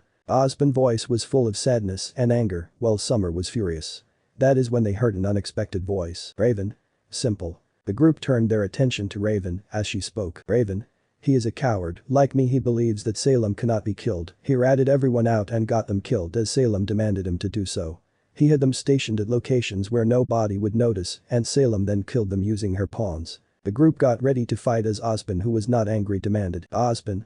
How could you, Lionheart? Lionheart. I am sorry, Ozpin, but they came here first. They then noticed Raven stand beside Lionheart as the group remembered what Raven had informed them, that she was the double agent and she knew exactly what she was doing. Summer. So that is your plan, Raven, fine then, I will play along with you. Summer then thought with a smirk, she was happy that there is a possibility that Team STRQ might have a chance to be together. Meanwhile with Cinder, Mercury and Emerald, they were spying along with someone else. Cinder. So looks like they are here. I do not see Haidu anywhere. Emerald. He must be nearby, stay on guard. Mercury. I agree, there is no telling how strong is he, we need to stay on guard. Mercury looked at Cinder as he remembered how the boy stripped away of her maiden powers and gave it to the girl below, the same girl who destroyed her using her water abilities. Cinder on the other hand was glaring at the girl in pure hatred. She was gonna reclaim her birthright one way or another. Cinder. I will take my powers from you and kill you, Leviathan. Emerald kept her hand on Cinder and spoke. Emerald. Do you want to get us caught? Cinder calmed down as she had a malicious grin on her face. Cinder. And like your friends I will come for you, Haidu. Mercury. We will. Speaking of which, what about the White Fang? Cinder. We still have many that have planted bombs and are preparing their attack on the academy. Now all we have to do is wait for the mistress's command, which would be happening anytime now. That is when the scroll with the message, "It's time" came on, which signaled that now they can begin their attack. Cinder. And Adam, we managed to secure his body, and well, let's just say that even after dead he is still useful. Cinder had a sinister smile, knowing that Adam will do his job. Scene change. As the White Fang was preparing their attack, the group of Faunus were being led by a familiar bull Faunus, who was leading the charge. He now wore a black armor with glowing red aura, his mask was now having 4 openings, and he had a malicious grin on his face. The man looked as he was now leading the charge against the academy. The man was the very same man that was once Adam Taurus. Chapter 25. Battle of Haven. The group was on guard now, with them facing against both Raven and Lionheart at the same time, which is when another group decided to show up, one being all too familiar. That being Cinder, Emerald and Mercury. Azazel. I should have expected you 3 fools to show up when Salem is around. The trio instantly got angry when they heard Azazel's sarcastic comment. They immediately got on their weapons, with Cinder removing her 2 blades with her scorching caress semblance and charge at Azazel. However, she was intercepted by John, who blocked her attack. Azazel responded. Azazel. Appreciate the save, kid, although I could take care of this brat. John. Nah, I want to fight her, you mind teach? Azazel smirks and responds. Azazel. All yours, kid. John then uses his blade blacksmith to slash Cinder, forcing her to retreat and sending her behind. Cinder responds with a flip before joining her teammates. Summer. I and Crow will handle Raven, kids you can go for the trio of idiots there, and Ozpin, that cowardly lion, is all yours. The group nods as they begin their fighting. That is when a new contender joins in, and this was Hazel Reinhardt. He joined the fight against Ozpin, with him being diverted by Azazel. Azazel. Sorry Reinhardt, I am your opponent. This got Hazel angry as he furiously fought against the fallen. Hazel had infused himself with several dust crystals, which Azazel was aware was going to be painful, but he noticed neither Hazel seemed to be in pain, nor was he affected by the injection, which made the former Governor General deduce that it was his semblance doing the dirty work. Hazel unleashed a fire and electric blast at Azazel, who responded by flying upwards using his 12 wings. Azazel knew he could end this in an instant, and he intended to do so. John was facing off against Cinder. Like Issei, Cinder was having a tough time against him, unable to deal any significant damage towards him. John unleashed a barrage of blue bolts which Cinder dodged as they destroyed the desk in Leonardo's office. He then charged at her at very fast speeds and gave her a kick which she was able to block, but the impact sent her outside the room. Seeing the space was less, the fighting was now taking place in the inner halls, since most of them were pushed outside. Ozpin was taking on the treacherous Lionheart. For a lion which symbolizes bravery and pride, he is certainly a coward who shamelessly betrayed him and the others to save his own skin. Ozpin. Now I am glad I did not tell you anything. Lionheart, who was being pushed back by Ozpin's constant cane jabs, asked. Lionheart. What are you talking about? Ozpin. Nothing, cause if I have told you, you would chicken out just like you did when you heard about Salem. Lionheart understood and fought against Ozpin using his weapon Stalwart, a dusk-shaped weapon on his arm. He aimed a fire dust towards Ozpin which exploded on contact. However, Ozpin survived the impact due to the barrier he created with magic and decided to use magic since he had no reason to hide it anymore. Lionheart was now even more afraid. Ozpin then spoke. Ozpin. You know that you cannot beat me, right? Lionheart gritted his teeth in anger as they continued their fight against each other. Ozpin used his long memory, which was capable of breaking steel if used enough force. As this was going on, Raven was fighting against both Summer and Crow, who were toying with her. Even if the fight was taken seriously, she could not even take down the tag team of both Summer and Crow. Given that Crow was well aware of her being the double agent, Raven had removed her omen, which was of red in color, as she charged at the combined assault of both Summer and Crow, who had their weapons ready, Summer's being Crescent Light, while Crow had his Harbinger ready, as the trio fought together. Raven. This brings back memories, right? Summer. Of you fighting against me for my every single decision. Yes it does, Raven. Raven. So let's settle this, shall we? Summer.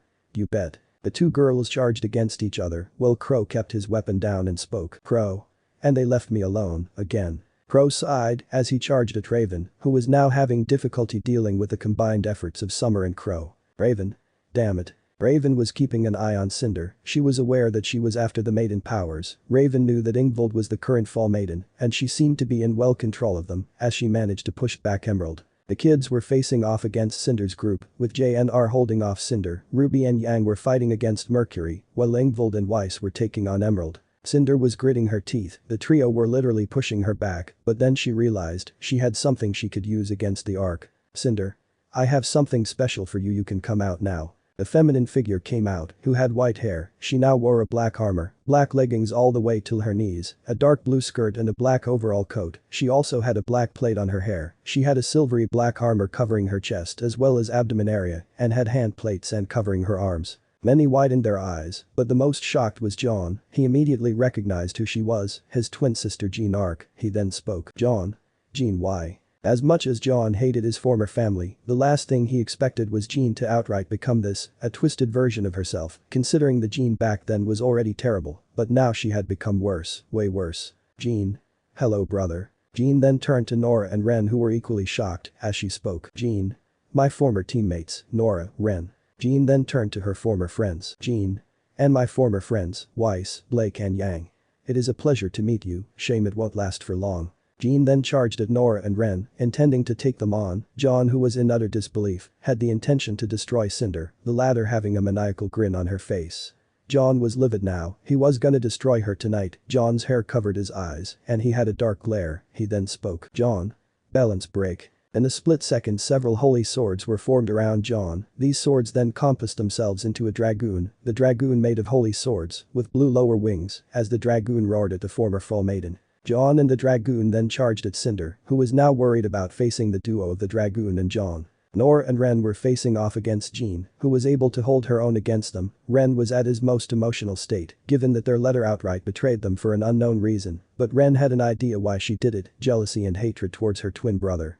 Nora fired multiple grenades at her which pushed her back. Ren charged along with it, using the knife, as Jean caught it in her hand. She then smirked much to Ren's anger, and kicked him, pushing him behind. Ren. Jean, how could you do this to us? You were our leader. Jean. How? You know how you supported my disgrace of a brother. He has not returned something that rightfully belongs to me. He is not an Ark, and will never be an Ark in my eyes. Nora. But that does not explain why you betrayed us. What about your partner Per? Jean. Oh Nora, do you know what he did in the festival? I could not show my face to anyone, not to my family, not to you guys, and you two were not better, ignoring me and stuff. So I gave up on you guys, but I wanted vengeance, and that's how I met Cinder. We both had the same goal, and then decided to join hands. She gave me power enough to defeat you, and I shall tonight kill you too, old friends. Jean had a maniacal grin as she fought against a duo, with them bracing themselves for the fight. Scene change. Emerald was being pushed back against Ingvild and Weiss. She was not even being given the chance of using it, given that she was constantly being bombarded with water attacks, courtesy of Ingvild. Weiss then froze the floor using ice dust, making it slippery. Ingvild used her 10 wings to glide through the ice. As Weiss was skating through, Emerald used her weapon to parry against them. Given her proficiency, this allowed Ingvild to flank her with a water dragon, as she was completely drenched and injured. Emerald. Damn it, how are they keeping up with me? Ingvild. Did you really think that fighting against a maiden is a good idea? You really are an idiot. Ingvild spoke in a monotone voice, while Emerald gritted her teeth in anger. Ingvild then spoke. Ingvild. And besides, I have a score to settle with you for what you did to me in the arena. Ingvild yelled, as Emerald flinched, being pale from the incident. Ingvild then unleashed several water dragons aimed at her, causing her to scream in pain. Emerald. Aya. Emerald was hit by most of the water dragons. As she tried her level best to dodge the remaining of them, she was completely drenched, her hair was completely wet, the force was enough to tear some of her clothes off. Ingvild then asked. Ingvild. Last chance, surrender yourself while you can. Emerald sustrai. Emerald. Never, I will die till I submit. Emerald had some of her aura still remaining. Ingvild then narrowed her eyes and glared at the green-haired girl. Ingvild. So be it, Weiss. Weiss nods as the duo fight to take her down. Scene change. Ruby and Yang were facing off against Mercury, who had a tough time dealing with the two girls as they fought in sync. Ruby had both her weapon and sacred gear out as she wielded the blade and the gun in a manner that even terrified Mercury as Yang charged at him, her full body flaming in fire as she attacked Mercury, given his lack of semblance. Mercury was a pretty strong fighter. He unleashed a barrage of kicks in response, forcing Yang back. Yang. I can't land a single hit on him, damn it. Ruby. Yang no, getting angry, that's what he wants, let's take him on together. Yang looked at her sister as she nodded and spoke. Yang. Fine, I will listen to you. Ruby. Good now. Ruby's whole body was glowing in flames just like Yang. She had activated her Incinerate Anthem's ability as she spoke. Ruby. Flare Blitz. Ruby charged using her Incinerate Anthem and along with her semblance was able to blitz through Mercury. Yang followed suit, while not as fast as Ruby. Mercury. What do I do now? Mercury thought while in panic. These two girls were already giving him a tough time as Ruby spoke. Ruby. Never let your guard down. The direct hit, Ruby managed to strike Mercury with her sacred gear. Holy flames burned through his aura, making him feel pain. Mercury.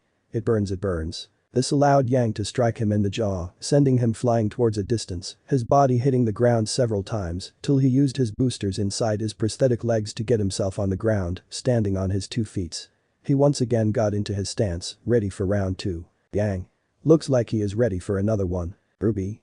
Then let's take him down. The two sisters got ready to take Mercury down and make him submit. Scene change. Azazel was stomping Hazel as he was on the ground bleeding with multiple spears on his stomach and his legs, preventing him from moving. He was severely injured as Azazel spoke with a smirk. Azazel. Did you really think you could jump on me, Reinhardt? The only reason you are alive is because I want you to. Want to know what else I can do? Hazel gritted his teeth as Azazel smashed him to the ground, making him unable to move. Hazel may be strong, but Azazel was a war veteran along with a fallen angel, whom was a strategist. He definitely knew of ways of subduing his enemies and taking them down before they could be a threat. However, a presence made everyone stop right in their tracks. Everyone had stopped their fighting knowing that someone that has finally made her appearance. Ozpin. Salem. Ozpin had a grim tone as he recognized the aura of his ex-wife, as the others looked to see a pale woman, with eyes red as the darkest suns. She was none other than Salem herself. Salem. Hello, Ozma. The group looked at her in shock. Everyone had stopped their fights. It was as if they stared at death itself. Her very existence screamed death. Azazel noticed her aura was similar to what he felt in Hades' realm. He had kicked Hazel to the wall, knocking him out of the fight, since he would only be but a problem. Azazel. So I presume you are Salem. Azazel had a neutral expression as Cinder spoke with a grin. Cinder. Now that my mistress is here, I cannot wait to see you fools fall for good, and the first thing I will do is reclaim my powers. John.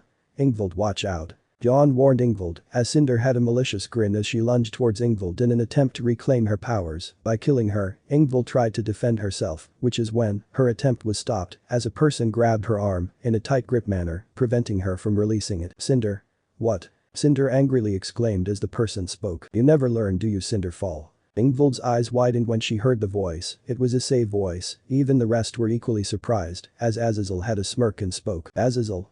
You certainly know how to make an entrance, kid. Issei immediately responded, giving a kick to her stomach, severely damaging her aura and making her cough up saliva. The force sent her flying across as she gritted her teeth, recognizing the man, although his attire had completely changed. Issei now wore a MEG uniform, complete with a brown and green color scheme with brown patches on his blouse, as well as a tan 499 t-shirt. He wore trousers that had pockets on the outer sides of his legs, as well as boots that are resistant to cold and heat.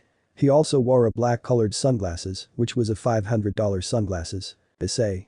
Sorry it took me so long. Rax was hanging on Issei's shoulder, waving to his friends as Issei saw the place he was in, seeing a woman with the aura of death, along with some very recognizable people, Cinder's group and an unconscious Hazel. He understood the situation as John spoke. John. So how was the mission? Issei.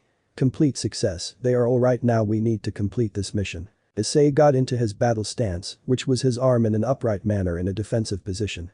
As his legs were wide, giving him enough space to move, he had a glare which was aimed at his opponents. As his legs were wide, giving him enough space to move, he had a glare which was aimed at his opponents. Salem then spoke with a smile. Salem?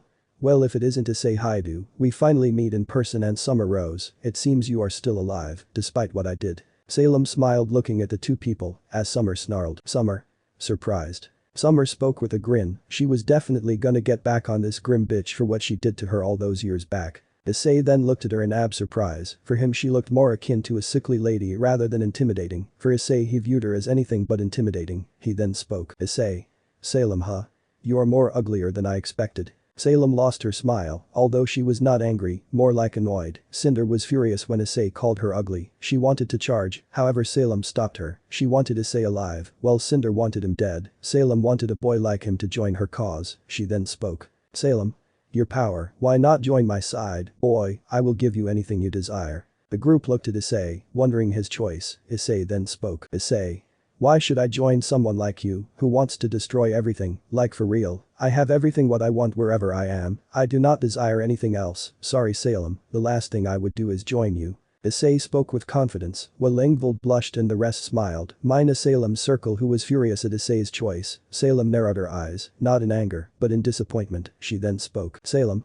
Very well, such a shame, you could have been a worthy ally, oh well. Salem had now joined the fight, with her being faced by Issei and Summer, with Crow taking on Raven. Aside from that, the others face against each other just like last time, before Issei and Salem joined the fight of Haven. Cinder was once again struggling against John, given his dragoon was dealing significant damage to her, with several holy swords aimed at her body, dealing even more damage since holy swords deal much damage compared to a regular weapon against a creature of darkness.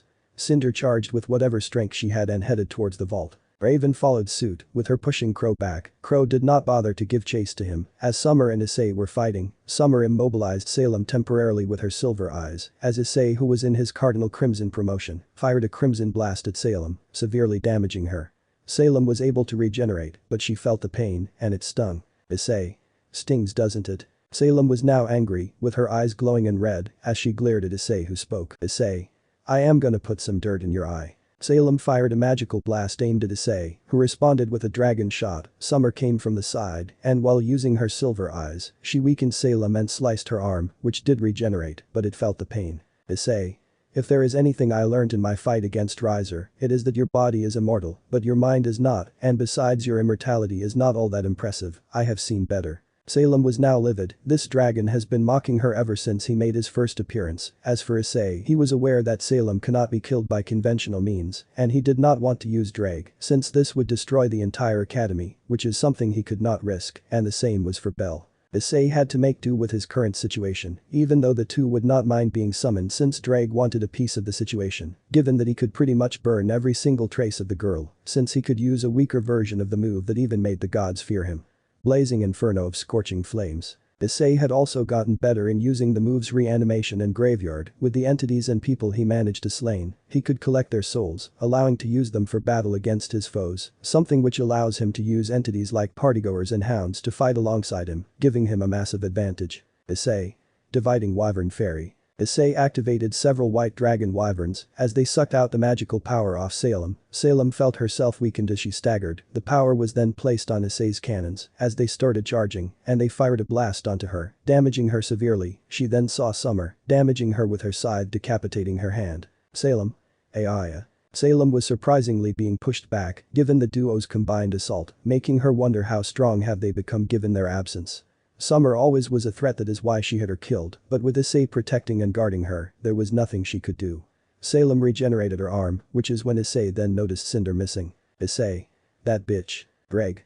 Partner, I know you want to go after her, but you must stay here, we are the only ones that could possibly beat Salem. Summer. Ice, go. Issei looked at Summer in a confused look and spoke. Issei. But, Summer assured him, Summer. I would be fine, Ice, go and stop her. Salem. I won't let you. Salem yelled as Issei blitzed past her before she could react, dealing with him, leaving her and Summer alone, who was joined by Azazel. Azazel. Shall we, Miss Rose? Azazel smirked at her, who smirked in return. Summer. With pleasure. Salem. Don't get so cocky. Salem angrily yelled as she faced the former governor general and leader of Team STRQ in combat as they began to fight. Scene change. Blake was outside. Ever since she heard the White Fang setting up bombs, she was confused to say the least. She then saw the figure even gave her the chills. Blake. Adam. Blake felt like she was staring at death itself. This was not Adam, not the mentor and older brother figure she once remembered him as. This was an undead corpse-like version of him. She dreaded what happened to him. How did this happen to him? There was only one person in mind that could do all this, and it was Salem. She must have made him into this. She then noticed a familiar chameleon Franus take down the White Fang supremacist. Blake then spoke. Blake. Eila. Eila looked to see her friend and was surprised. Eila then spoke. Eila. Hello, old friend, most of the White Fang are now with you. Your father is leading us to stop Haven's assault. Eila then pointed up to see a bullhead which was escorting both Kali and Gira as they were leading the charge against the fauna supremacist, led under Adam. Even Gira and Kali were surprised, even more so Gira, since he watched Adam pass away, so for him to come back like this is just unrecognizable. Gira. Adam, what happened to you? Gira narrowed his eyes, knowing that Adam was long dead, or at least the Adam he once knew. He did not even speak when he looked at Blake or even himself, almost as if someone was controlling him. Adam. Gira. Seems like you cannot even talk, huh? So what happened to you? Adam. Gira. Say something. Gira was getting annoyed because of Adam's silence. He needed to stop him for now, which is when he saw Blake facing off against Adam. She seemed to be nervous with what happened to him. He used his weapon Wilt and Blush to defend himself. But even then his movement seemed to be sluggish, almost as if this was a different Adam. Adam, despite being bulkier, was surprisingly slower, making Blake easily evade his attacks. She used her semblance to create clones of herself, confusing the hulking beast as it was confused on who to attack. Gira and the others meanwhile disabled the supremacists as they tried to fight against the combined assault of Gira-led White Fang. The members of the White Fang along with Sun charged at them to take them out once and for all. With the supremacists being overwhelmed, many surrendered. The only ones remaining were Blake and Adam as they fought against one another. Blake noticed that Adam's movements were dead, almost as if there was no life into it, like a puppet. His movements seemed to be sort of controlled. Blake immediately kicked the bull Franus backwards, which made the Franus respond by charging into her. Blake easily dodged the attack as the Franus crashed into a wall. Blake then spoke. Blake. Let it go, Adam, it's time to let it go. Adam did not respond and charged at her blindly once again. It was as if she was dealing with a grim, deciding to end his life quickly. Blake used her Gomble Shroud to take down Adam, dodging his charge and slicing the head off the bull Franus as quickly as possible. The supremacists were also taken down, just like their leader. Adam fell to the ground. Blake had seen that his eyes were completely hollow, which made the Belladonnas horrified to say the least. Sienna approached him and closed his eyes, but not before speaking. Sienna. He had such potential, such wasted potential. Ira kept his hand and spoke. Ira. It is not your fault, you tried to help him, we tried to help him, but his mind was too damaged, too deranged. It was good that he finally had his peace. Blake then approached him. Blake. The bombs. Ira. Eila disarmed them. We managed to gain the intel thanks to her and several of the former White Fang members. Speaking of which, what is going on inside? Blake looked at the Haven Academy as the fight raged on, with herself wondering and worried for her friends inside the academy. Scene change. Raven and Vernal, who was nearby and came when she called her, rushed behind to stop Cinder as the rest were facing off against Salem and her minions. Raven. We need to stop her from getting the relic. Vernal nodded and knew exactly what she was going to do. She was aware that Cinder would be going for her. Cinder on the other hand smirked, but little did she know that not only was Vernal and Raven tailing after her, but a very pissed red dragon emperor was after her skin as well. Cinder saw Vernal approaching and knew what he exactly needed to do. She turned back and knew that Vernal was the Spring Maiden. Given what Raven had informed her, she used her grim hand to push back Raven, catching her off guard, and went after Vernal. Vernal. Raven. Cinder used her grim hand to fight against Vernal, who was unprepared and barely able to dodge her attack. She used some rubble to distract her. She then lunged from the side, grazing her, damaging her arm. She grunted in pain because of the attack. Cinder used this opportunity to stab her in the chest, shocking Vernal and making her cough up blood. She looked in horror as Cinder had a massive grin. Cinder. Yes, now the Spring Maiden powers are mine. Vernal dropped dead. As Cinder looked in shock, she saw that she never got the powers, as Raven approached her and spoke. Raven? Did you really think that she would have the maiden powers? Cinder looked in horror, as Raven's eyes glowed in red color with her powers being activated. Cinder was not only tricked, but she really felt helpless. Now, everything was now lost. That is when someone else showed up, flying over the group. Issei. Seems like you know how to make things interesting. Raven and Cinder looked up, with one recognizing and smirking who it is, while the other was furious on. He then descended down and spoke. Issei. Raven, take Vernal to the medical care, leave this fight to me. Raven. But what about you? Issei. I will be fine, besides, I have got a score to settle with her, from her attack on Beacon. Issei assured her. Raven looked reluctant as he spoke. Issei. Go. Raven understood as she picked up Vernal's body and they both left, leaving Issei and Cinder alone, as Issei spoke with a smirk. Issei. So shall we begin, false maiden. Chapter 26. Haven's fate. Cinder proceeds to remove two blades she had stored in her clothing, using her semblance scorching caress. She burns into them. She did not know how strong her opponent had become. She needed to be careful. One wrong move, and this would be the end for her. Everything she had worked for, she had suffered for will be lost. Issei on the other hand had a grin on his face. He could easily decapitate her. But no, he wanted her to suffer. He did not care what she has been through or what she did. She killed many during her attack on Beacon, and indirectly killed many more, which included the highway incident, as well as the potential death she had her hand in, especially in her current attack on Haven and the train incident. Issei. Ascalon. Issei removed his blade from his sacred gear, which the gear resonated. Blade. Cinder saw the blade and looked in awe at the dragon slayer. The blade intimidated her, along with the armored man. She was aware if she gets hit by the blade, it is game over. Cinder was angry. Scratch that, she was furious. First she had not only failed to gain her chance at Maiden's powers, the Fall Maiden's powers, but she also lost the half she had, thanks to the man in front of her. Adding insult to injury, she was tricked and prevented from getting the Spring Maiden's power. As Issei looked at her, with a glare underneath his helmet, he then spoke. Issei. At this point, we know that there is no point in asking for you to surrender. You made your choice by hurting civilians, directly or indirectly. You will suffer for your actions. Cinder Fall. Not only did you hurt innocent people for your own sadistic pleasure, children, adults or otherwise, you did this on your own accord, and for that I will make you pay. Cinder seemed to get even more angry at the boy's statement. He has not suffered like she did. He did not go through the childhood abuse she did. She will make the world suffer. She then spoke. Cinder.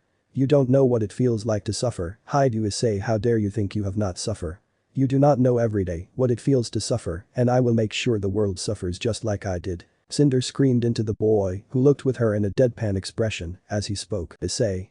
I missed the part where that's my problem. That was all that was needed for Cinder to completely snap. She was definitely going to kill Issei, no matter what it takes. In blind anger she attacked Issei, however she was deflected. Issei had his training in close combat. His hybrid physiology allowed him to become stronger, faster, smarter and more resilient than he was before he became a devil, all those months ago. Issei easily caught one of Cinder's blade in his hand, while the other was blocked by Ascalon. Cinder struggled against his superior grip. It was as if she was trying to push a wall. It just wouldn't work. He, just like her, became much stronger than before. The question remains, just how strong he has become. Issei then kicked her in the stomach, making her cough up. Her aura protected her from the bodily damage, as she was sent flying.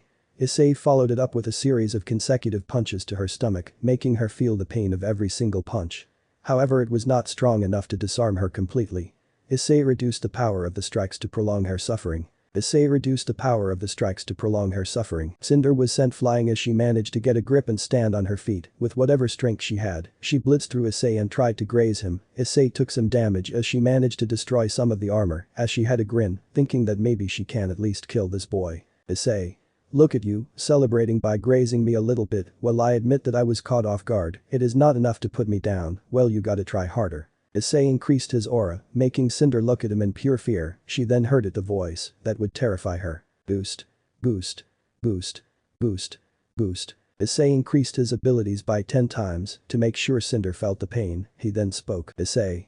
Let me show you speed. Issei rushed to her in blinding speeds. Given his training, he was able to control his speed. He then slashed multiple times onto Cinder, which made her struggle in fighting against him. He delivered several horizontal, vertical and diagonal slashes to her, which resulted in bringing her aura to less than 40%. Cinder felt the pain of every single slash as she gritted her teeth in pain. She understood that Issei was prolonging her suffering, but how much she felt back to prevent her aura from falling any lower than what she currently had. She had teared up because of the pain, as Issei spoke. Issei.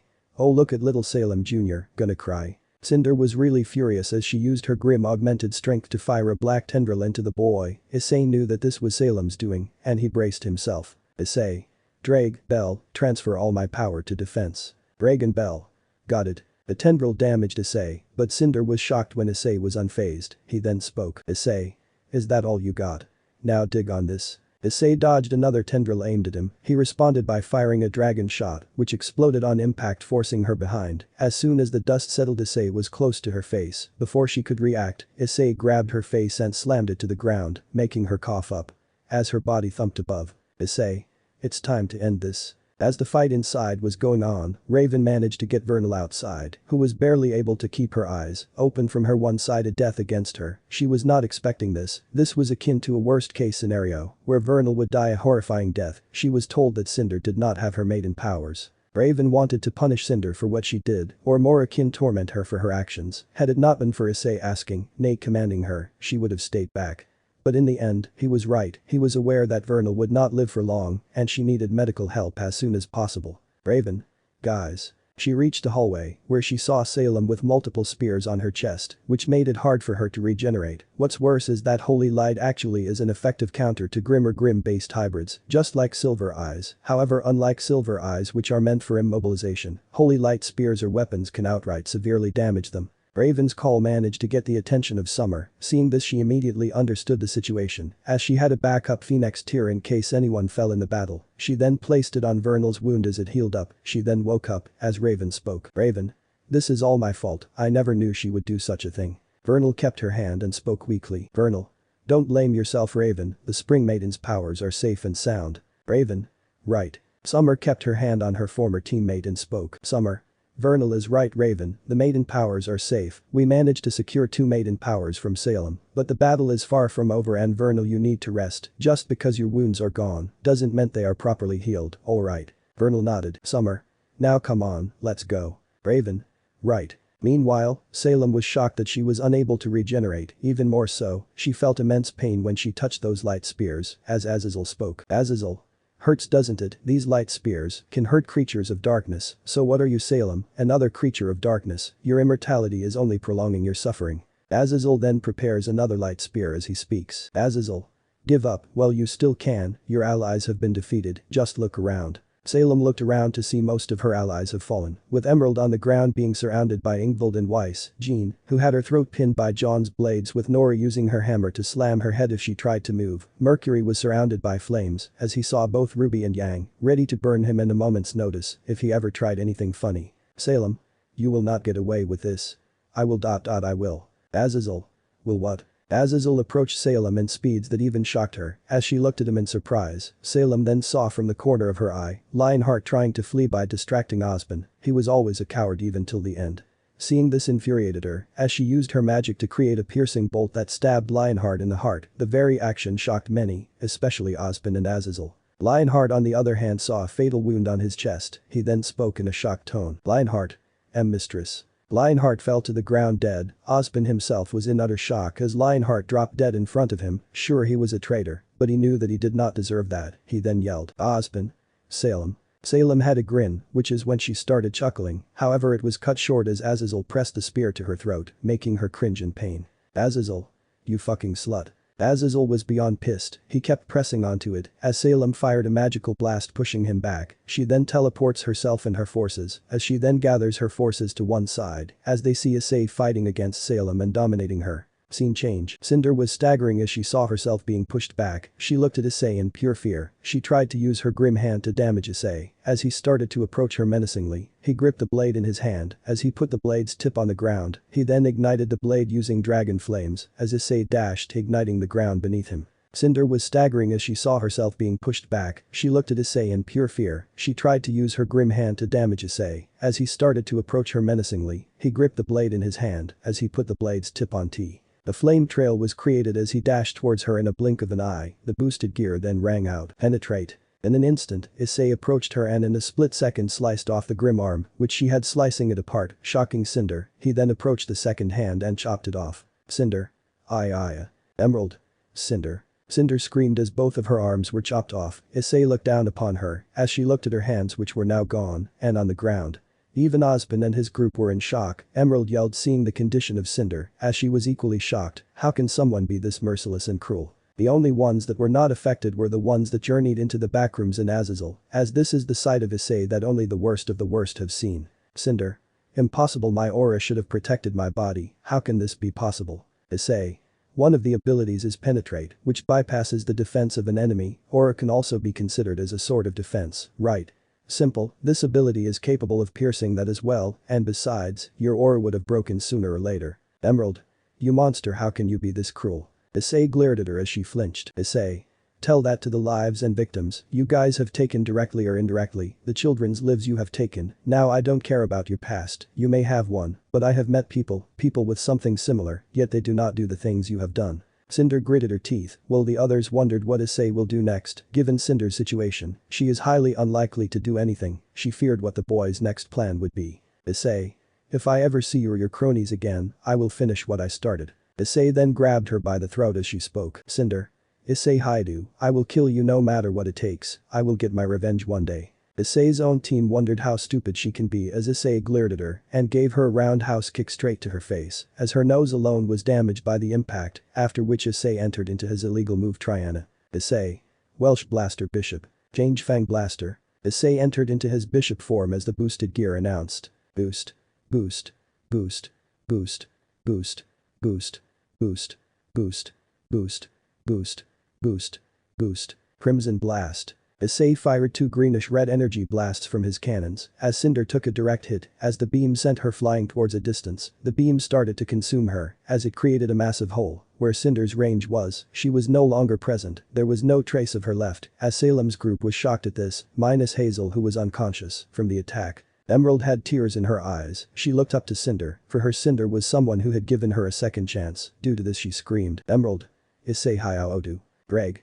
Everyone, watch out. Greg warned everyone about her overflowing emotions, affecting her semblance. She then activated a giant apparition of Salem which towered down upon them. The group got on guard because of this, as Salem took her allies and they all escaped. Emerald fell unconscious because of her overtaxing her semblance, as the group looked around realizing they have won the battle. Issei. So what now? Azazel.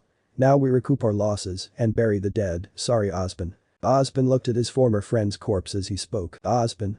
I am sorry Leonardo, I should not have dragged you in this war. Summer then looked at him and spoke. Summer.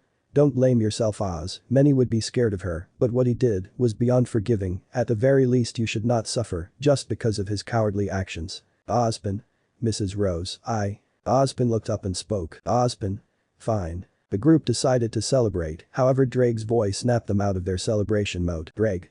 Partner, you should tell them. The group turned to Issei as Azazel spoke. Azazel. Tell us what, kid, what's wrong? Issei. I don't know how to put this, but they know of this world. The group now looked worried as Ozpin asked. Ozpin. Mr. Haidu, can you tell us who are you talking about?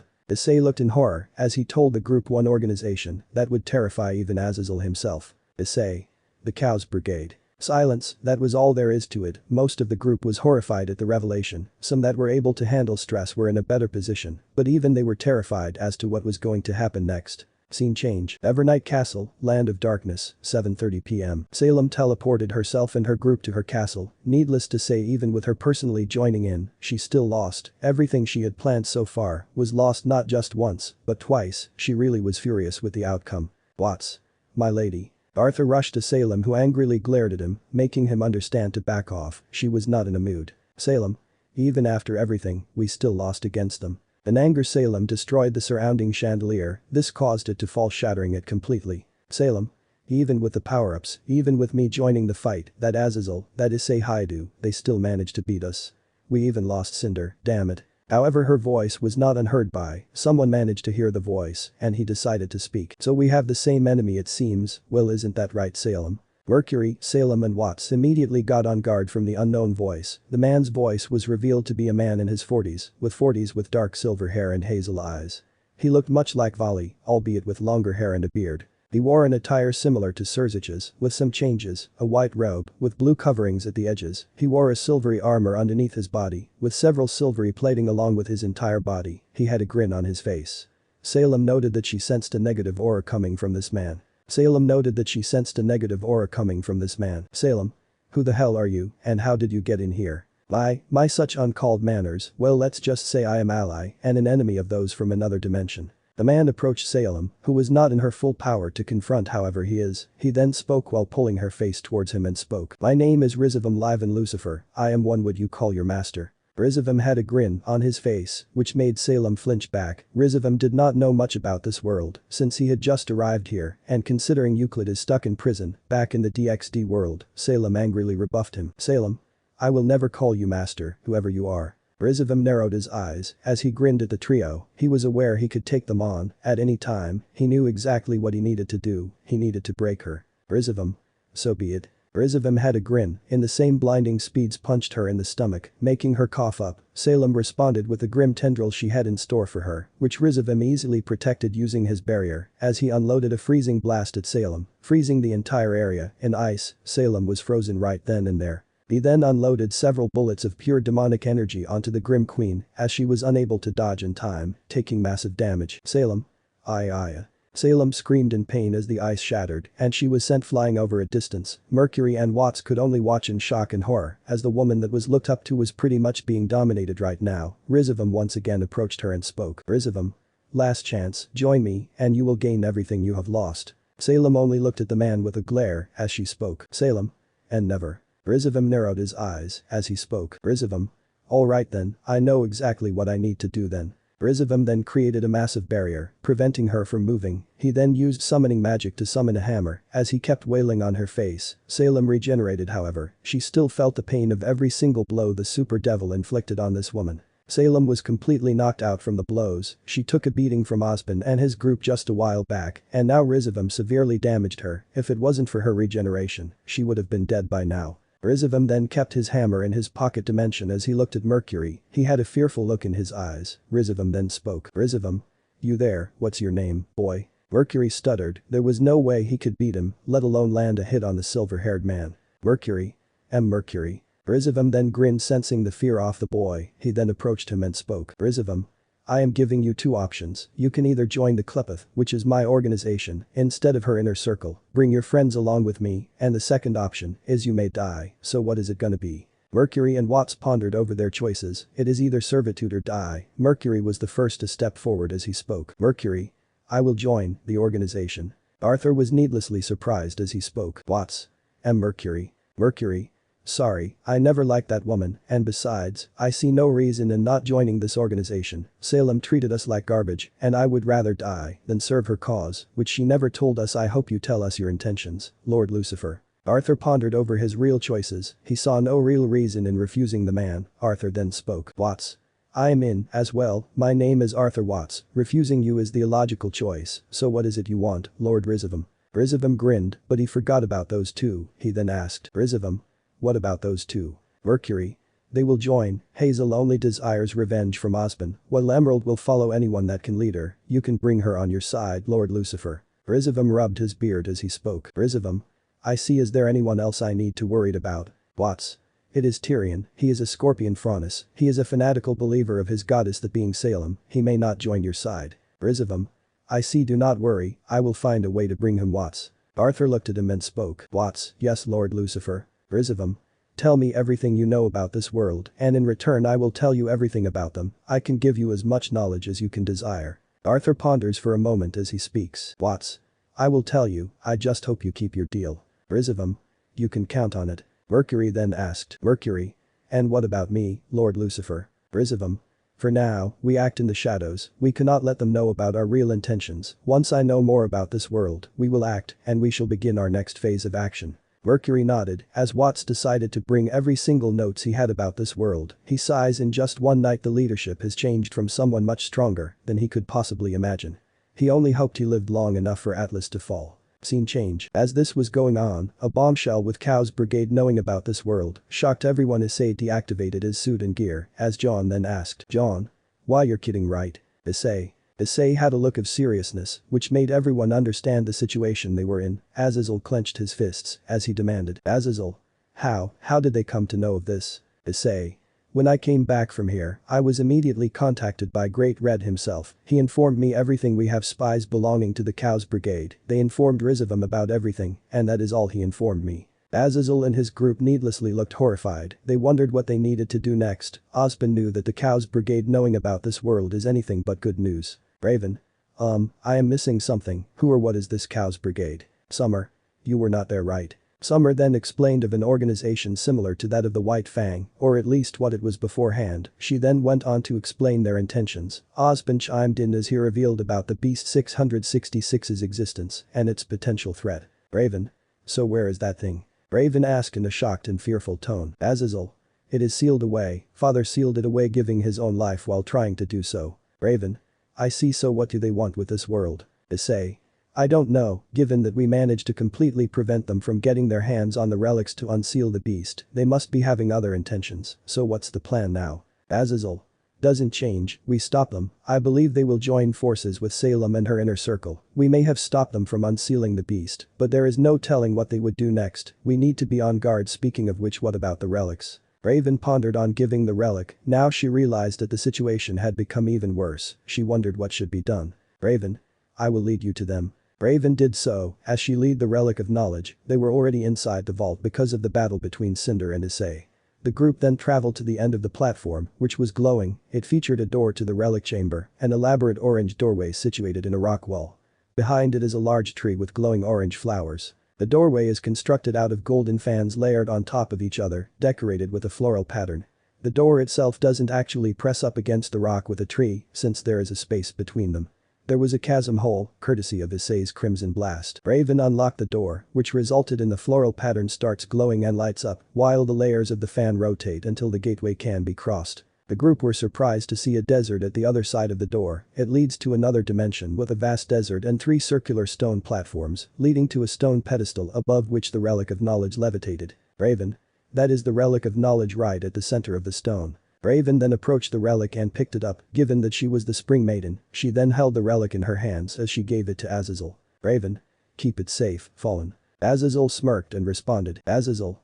You got it. Azazel and the group then left the vault, as the illusion of the desert was long gone. Instead was a chasm, which made Azazel's eyes widened. He had seen this illusion before, but he was needlessly surprised seeing such an illusion in this world. Raven along with Vernal decided to walk away as Summer asked, Summer. Where are you going? Raven. Leaving. I was not the type for celebrations anyway. Come on Vernal, we need to check on the tribe. Vernal. Right. Vernal seemed reluctant on leaving. Even Raven herself did not want to leave, as Summer spoke. Summer. No Raven, stay with us, you are and will always be one of us. Raven looked away. Summer knew that she needed something more to reassure her. Stay. Summer. If not for us, at least for Yang, come back to us. Even Tai would accept you back. He waited for the day you would come back and become a team. Raven. I can't, I don't deserve this. Raven stuttered while speaking, meaning that she was not in the right state of mind. Conflict was going on inside of her mind. Summer. That's where you are wrong. If it is family you are talking about, then you are dead wrong, and besides everyone misses you, even till this day. Raven. Sorry Summer, I cannot leave the tribe and stay with you guys, I am sorry. Summer say a dead end to the situation. Issei seeing this understood what he needed to do. Issei. You know, I do not know much about you. From what Summer says about you, you can be both a bandit leader as well as a mother to Yang and husband to Mr. Xiaolong. You need not abandon them for that. In addition, you could easily reach to them anytime you want, whether it be in Mistral or in Vale. You can teleport anytime, right? Crow. Kids right, Raven. Crow chimed in. He had been silent the whole time, knowing Raven would just turn her back on them. However, seeing the conflict in her mind, Crow understood that she needed a little push. Crow. I always thought of you as an emotionless person, a person who does not care for her very own family, but when I saw you with Vernal nearly dying, that was the first thing that changed about my opinion about you. And that's not all, your inner conflict ever since Summer came back, ever since Yang came back, you can still be one of us, just like you were back in the old days, you can be with Yang and Tai, with us and you know it is you don't want to believe it. Raven was almost close to snapping and relenting, Summer understood this, and all she needed was a final push. Summer. Let it go Raven, you and I know it, that you want to be with us. Raven eventually relented as she spoke. Raven. Fine, I will come back. Raven spoke with a smile as Yang approached her and asked, Yang. Are you coming for real? Raven nodded as Yang jumped on Raven, embracing her with a kind love. Team STRQ was finally reunited as the group looked in joy at the union. Yang was relentlessly crying on her mother's body as Raven embraced her. Summer then silently spoke to Crow. Summer. Looks like Team STRQ is back in business. Crow. Yep, I never thought I would be seeing this, let them have their moment. The group watches Raven finally reuniting with her daughter after so long. She always cared, although she hides it, she cannot keep it for much longer. And she eventually relented and becoming part of the family. Scene change. Time skip brought to you by Chibi Yang trying to stab a Grim with a menacing glare. Haven Academy, 10:30 p.m. The group leaves Haven where they were greeted by Blake on asking the battle which happened inside. She was shocked that Lionheart betrayed them, but was even more shocked when Issei showed up only in a different attire, a sort of military attire. Blake. So what's the next plan? Azazel. To head to Atlas, that is where we should get the relic of creation, the third relic, and as for the second relic. Azazel removes a lamp from his side pocket, shape of a golden ornamented lamp with a blue sphere in the middle. Its eyes can shift according to the user, keeping the same ratio. Many looked at the lamp as they were aware that this housed the spirit of Jinn, a spirit whose purpose is to reveal the knowledge they desire. However, Azazel decided to reveal once they leave the city of Mistral. The group agreed as they headed to the city of Mistral Port, where their next goal is to visit Argus. While there they needed to meet John's sister Saffron, her family, Lucy Ark and his mother Juniper Ark. They would be devastated at her betrayal. Summer, Crow and Raven agreed to visit Xiaolong cabin so that they could reunite. They said their goodbyes to the group and they entered the portal created by Raven as they headed to the cabin. Tai immediately greeted them and was happy to see that his team, his family was there. When asked about the girls, Summer informed him that they are with Ozpin and Azazel, which made the blonde man agree to their request. Ozpin decided to make Lionheart the hero because of his services. While this caused protest especially within the WBY community, they reluctantly agreed since Ozpin informed them that fear drove him to do whatever he did so far. The story that was fabricated was that Lionheart died trying to protect Haven Academy. Ozpin wanted him to be remembered for his past actions, given that he blames himself for Lionheart turning against them. The group headed to the docks planning their next move, wondering what they should be doing next. They had to be careful as they might face not only the Cows Brigade along with Salem as well. Chapter 27. Argus Limited in Jin. The group headed to the Mistral station where they waited for the train. They managed to secure a victory for their team. There they see three people approaching them, that being Sun Wukong, Neptune Vasilias and Ila Amatola. They were greeted by the current group. Blake immediately greeted the trio, while Weiss glared at the womanizer Neptune, making the boy flinch. Ila. You're leaving Blake so soon? Blake. Yeah, we will be heading to Argus from here on out, we might meet sometime in the future. Ila. I see Just Rider scroll us back. Blake nods as she then asks. Blake. Anyways, what will you be doing next? I mean most of the White Fang that he led is gone, so what will you do from here on out? Ila. Your father has started a new moment, one based on peace instead of violence. Well, there might be some violence against you know who, but besides, we will no longer kill those that support the idea of union between the two races. We are done hurting each other based on physical differences. Blake nods with a smile. She was happy that the war was finally over. Neptune was trying to talk to Weiss, but she ignored him. Neither John nor Issei felt pity for the boy given his flirty nature. Neptune reminded Issei of old Riser, only on a minor scale, given that he used to never grope anyone, which is a good thing. Sun, who wanted to speak to Blake since a long time, then spoke. Sun. Blake, can we talk alone? Blake looked at Azazel, who spoke. Azazel. Worry not, kid, we still have time for the train to arrive, take your time. Blake nods as she and Sun both go off alone, wanting to have the conversation alone. Issei then asks Azazel. Issei. Sensei, why are we not using Ryudomaru to head directly to Atlas? Azazel. It is simple, our ship is not a bullheader and at Legion Warcraft, so we might get gunned down. I mean, we could easily destroy them, but that is not our goal, right? Issei nods. Azazel. So that is why we will use the train, and besides the only to get to Atlas without throwing any red flags is by Argus. John. And I might be able to check on Saffron, it has been a while since I have seen them. Issei. Very well, I could ask Drake to fly us up there, but the dragon is sleeping. Ingvild. He is quite lazy, right? Issei. Both him and Albion are. Volley told me that Albion sleeps a lot as well considering you are trapped in a gear with no escape. There needs to be something we can do, and besides, he can only talk to Bell for long enough. Elle? Hey. Elle spoke angrily inside Issei's mindscape, yet Drake was still snoring, making her even more annoyed. Issei sighed, given that they sometimes act like a married couple. Azazel. From two most feared heavenly dragons to two of the laziest dragons, the Dragon Kings would be surprised. Issei. Oh them. Issei nervously chuckled as Drake told him about Tiamat. He and Drake could take down Tiamat, but he did not want to hurt her. The good thing is that she is still in the familiar forest. Blake and Sun were heading off alone. As they climbed to the upper levels of the station, they saw that many people were heading to the train station. Azazel had contacted two huntsmen as they headed higher to have their talk. Sun. So this is it, huh? Blake. Yeah, it was fun, we made mistakes. Sun. The highway disaster. Blake glared at Sun, who flinched responded. Sun. Too soon, and besides, even I am sorry for what happened and for you to not participate in the vital festival. Blake looked at him a neutral look as she spoke. Blake. It's alright, I have gotten over it a long time ago. Sun, noticing the tense atmosphere, decided to change the topic. Sun. So Atlas, huh? Blake. Yeah. Blake looked away while having a sad look. She had sadness because of her leaving the group. Sun. Big city, high tech, rich elites, the list goes on and on. I mean, it is one of the best kingdoms in Remnant after all. Blake. Hey, you got that right. Blake spoke with a small smile. Sun. On the bright side, the White Fang is no longer a terrorist organization, now it fights for true equality between humanity and Faunus. Blake. Yep, and I am just glad the White Fang has become good. Blake then looks at Sun and asks. Blake. Anyways, what will you do now? Sun. Me. I have decided to be a better leader, given what happened in Haven. Me and my team have decided to go back to Vacuo, where I am supposed to be a better leader, then maybe I can get Scarlet's approval. Blake. I see. Sun. I think your train is here. Sun and Blake look as a brown and silvery train show up. The Argus Limited is a train that runs through grim-filled territory in Anima. Sun. So this is goodbye, huh? Blake looked at Sun and spoke. Blake.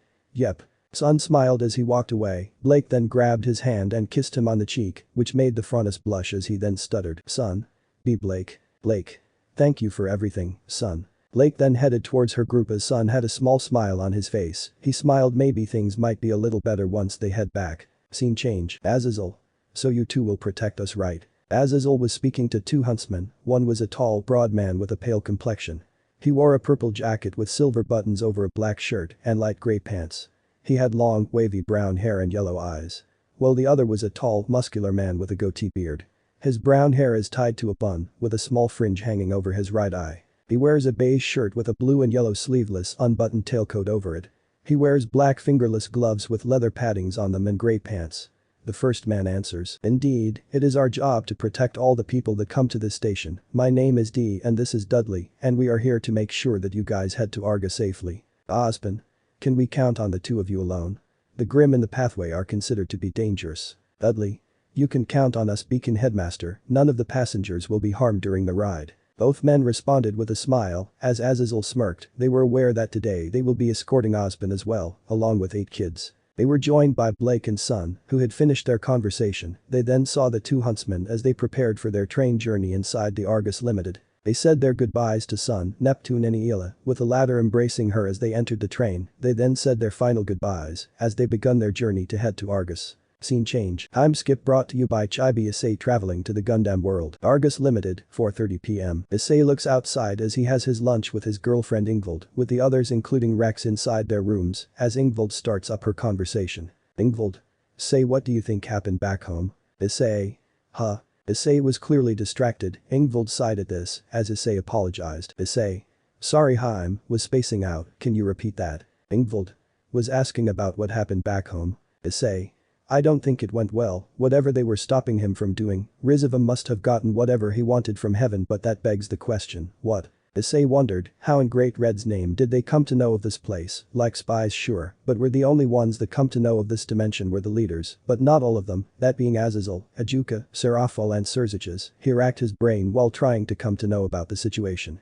He kept rubbing his head in annoyance, trying to find out what happened. Issei. Aw man, why is this so hard? Ingvild's sweat dropped at Issei's antics as she chuckled at them. She then asked. Ingvild. Let's forget about that, say I am more curious about your childhood. Ingvild spoke with a smile. Issei had a small blush as he remembered his childhood was pretty normal, yet there were some embarrassing moments, which his team had seen. He then spoke. Issei. It was not that interesting. I dunno what you want to know. All I know was that I was loved almost too much by my own parents. They never gave up, despite my former, Ingvild. Perversion. Ingvild raised her left eyebrow as Issei speaks. Issei. Yep, that. Ingvild. I see. Besides, I don't mind you being perverted with me. Ingvild spoke with a blush as Issei responded. Issei. I dunno what to say. Ingvild. Ice, if there is anything I know, is that you are someone whom I will love till the very end. Honestly, my past was always vague. I didn't know my parents properly. I was always asked to stay indoors. I never knew why, and when I woke up, 100 years have been passed. I take it that you have heard of the infamous sleep disease. Issei. Yep, Sayer's mother, Lady Miss LaBelle, was infected as well. Ingvild.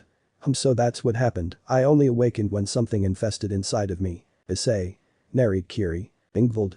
Yeah, that's what Azazel-sensei calls it, right? It seems to be a newly manifested longiness, just like yours and Ruby's. Issei. I see no reason to show my perverted nature to the people I love. Issei spoke with a smirk, as Ingvild had a blush. However, their conversation is cut short when a huntsman speaks.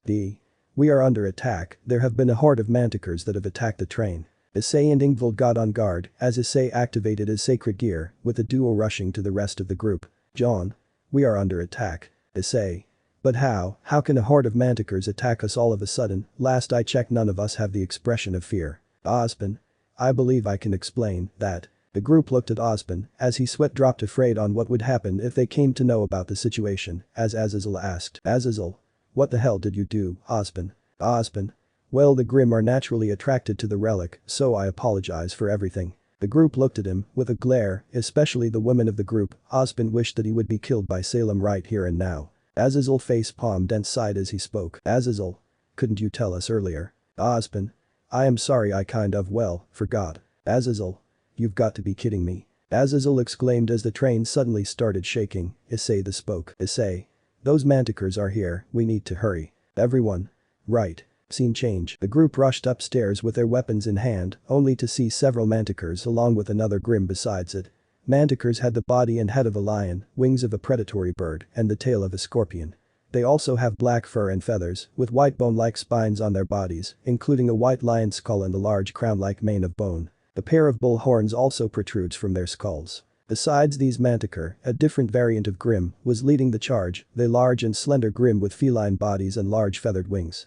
They have a round head with a very short, somewhat narrow snout, and a four-crested bone mask that takes the form of some feline. Each paw has 3 toes, and their tail is a white snake. The Sphinx's mane appears to resemble human hair, as shown in its concept art. The Sphinx's mane appears to resemble human hair, as shown in its concept art. Ozpin. That's a Sphinx, they are more dangerous in the air. Azazel. And it was all because of that damn lamp, let's get this over with. Azazel then saw Dee and Dudley fighting against them all alone. The train was still running, despite them being attacking the train. The group saw as Dee was sent flying. Azazel gritted his teeth in anger as he released his 12 wings. Azazel. Let's go beat up some Grimm. The group nodded as they split up to face each of the Sphinx and manticores. Since the Sphinx were in the air, Issei and Ingvild took to the skies, while the rest stayed on ground. John and Issei.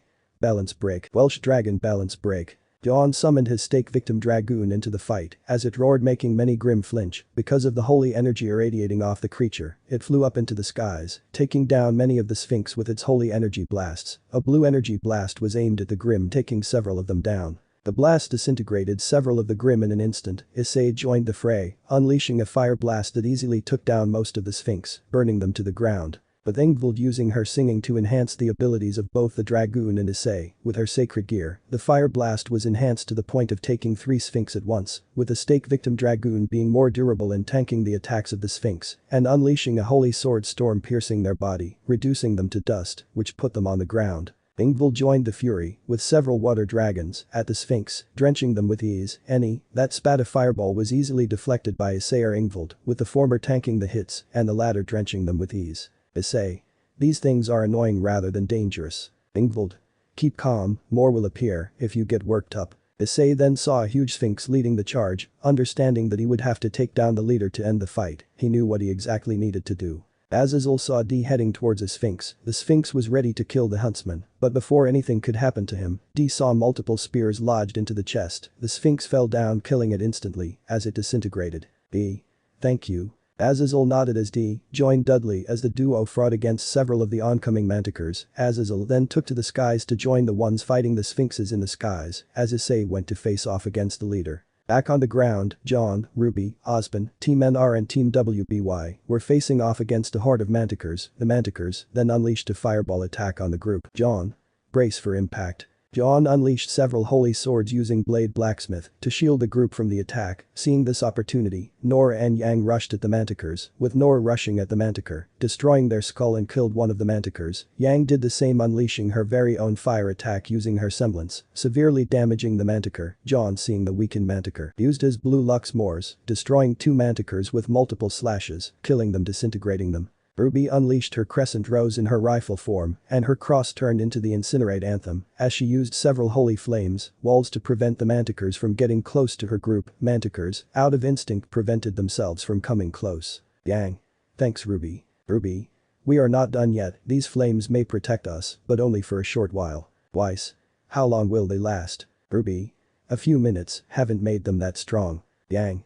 That's more than enough for us, Team WBY, let's pummel these fools. Both Weiss and Blake nodded as the trio got ready to fight. John and Ruby looked at them and John spoke. John. Shall we join the fun as well? Ruby responded with a smirk. Ruby.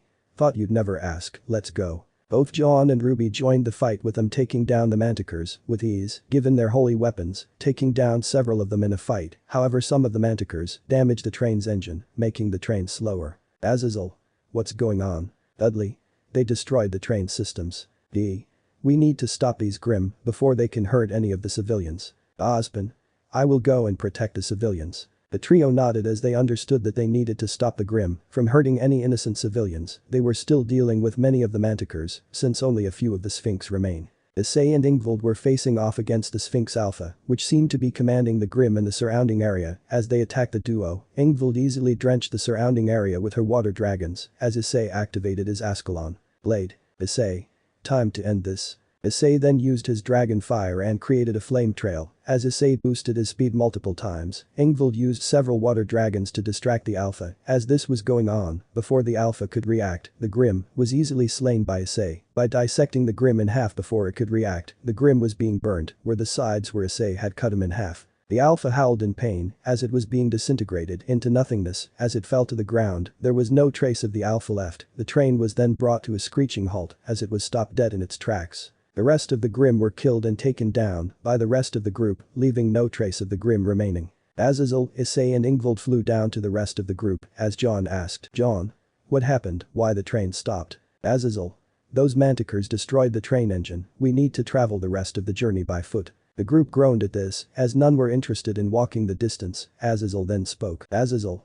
We just have to travel a few miles, it should take us no time to reach there, and who knows, we might find a bullhead to get there. I believe that would be harder than you think. The group noticed an elderly woman with dark skin and long silver hair, which she wears in a single braid down her back. She is of small stature and appears to be hunched over, requiring the use of a walking stick. However, it is shown that she can walk without it. She wears a full-length dress in the traditional Tabasco style, consisting of a dark blue top with full sleeves and skirt, comprised of alternating light and dark blue layers. In addition to her dress, she wears thick brown gloves and a heavy blue cloak trimmed at the edges with a pattern of white hollow triangles on a light blue background. A similar white and blue trim is around the neck of the cloak. The cloak is secured to her shoulders with ornate white pauldrons. She wore goggle-like prosthetic eyes.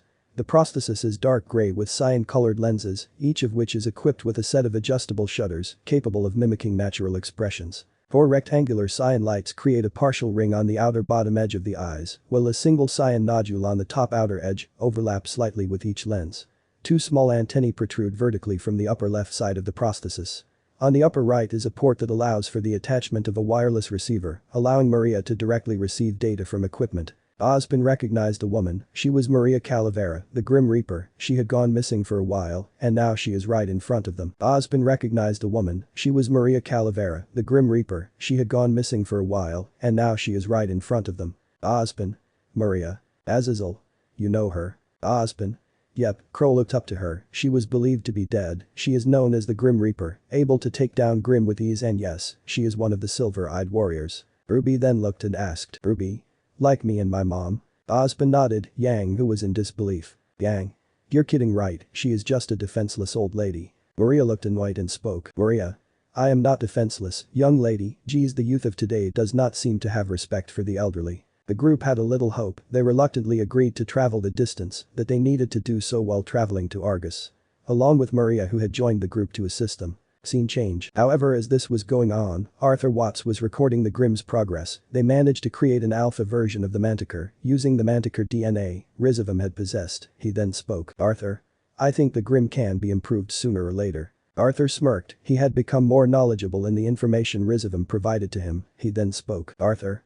I think I must report this to Lord Lucifer, he is better than Salem anytime speaking of which we need to break her, if we need to get her on our side, she has been a really tough person to break, Tyrion was much easier to bring to his side. Arthur then left the scene, thinking on how he could improve the Grimm which RageRevan gave him. Scene change. The group was traveling in the cold, given Issei radiating heat made it easier for many to traverse. Ruby and John had the modified fire dust, which can be used to keep the clothes warm, and many were given this, since they did not want them to become frozen popsicles. Yang. How far we need to head? Azazel.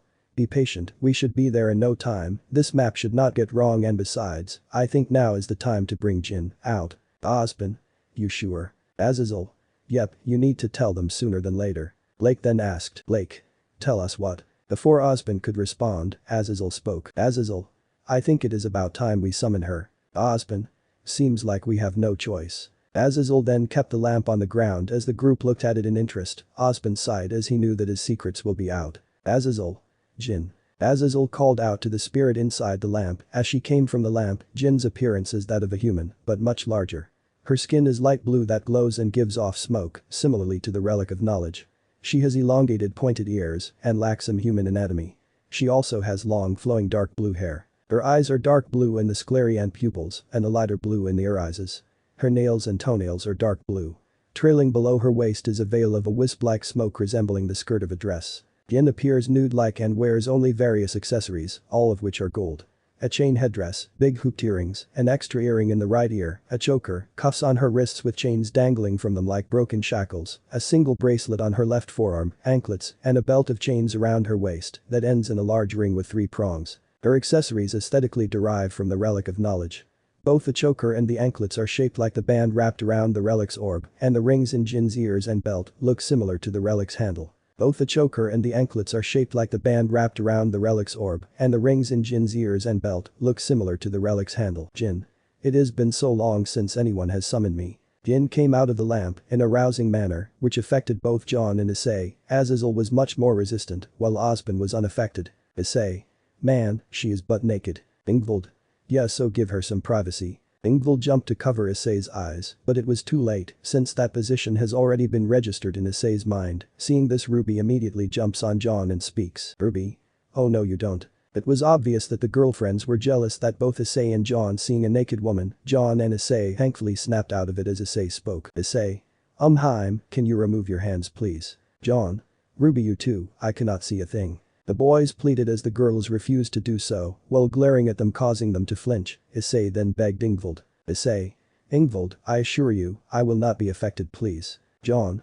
It is hard to see, with these hands, even I will not be affected please Ruby I beg you. Team WBY, Nora and Ren watched the scene as they asked. Blake.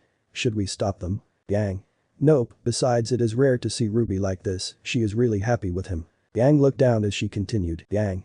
I just wished I realized it earlier. Weiss kept her hand on Yang and spoke. Weiss. We all wished the same. Nora. Yeah, and now fearless leader has a team that cares and loves him, like his very own, like his family. Nora agreed to Weiss's statement which is rare. Ren. Yeah, and our team. Nora. Was bound to fail Ren, Jean turned on us, Purr left us, it is just the two of us now, and it would be best to make the most out of it. Yang. I understand Jean, but Purr, what happened to her? Ren. She left for her hometown, from what I know, honestly we should not bother with them they had it coming, the humiliation. Weiss remembered what she did back then, and Yang spoke. Yang. Be grateful that Grimmery stopped you, otherwise you might have met the same fate as Purr. Weiss. Yep I need to be a better person, at least before it is too late. Yang. You and me both Weiss, you and me both. The boys, on the other hand, begged for the girls to consider. They reluctantly removed their hands as Jin, who watched the whole scene, chuckled. Jin then spoke. Jin. Since the whole debacle is done, allow me to introduce myself. My name is Jin, and I was created by the God of Light in order to guide humanity to the path of knowledge. I will only answer 2 questions. As of now, you may be free to ask. Jin wondered what they intended to ask when she saw Ozpin and spoke. Jin. Hello old man, it has been a while. Ozpin awkwardly smiled as the rest of the group looked at him, surprised that Jin knew him. Ruby. Can you tell us everything what Ozpin is hiding? Ozpin. No Miss Rose, wait. Azazel. You do realize you know most of it, right Ruby? Ruby. Yeah, but I still have the feeling that he is hiding something from us. Issei.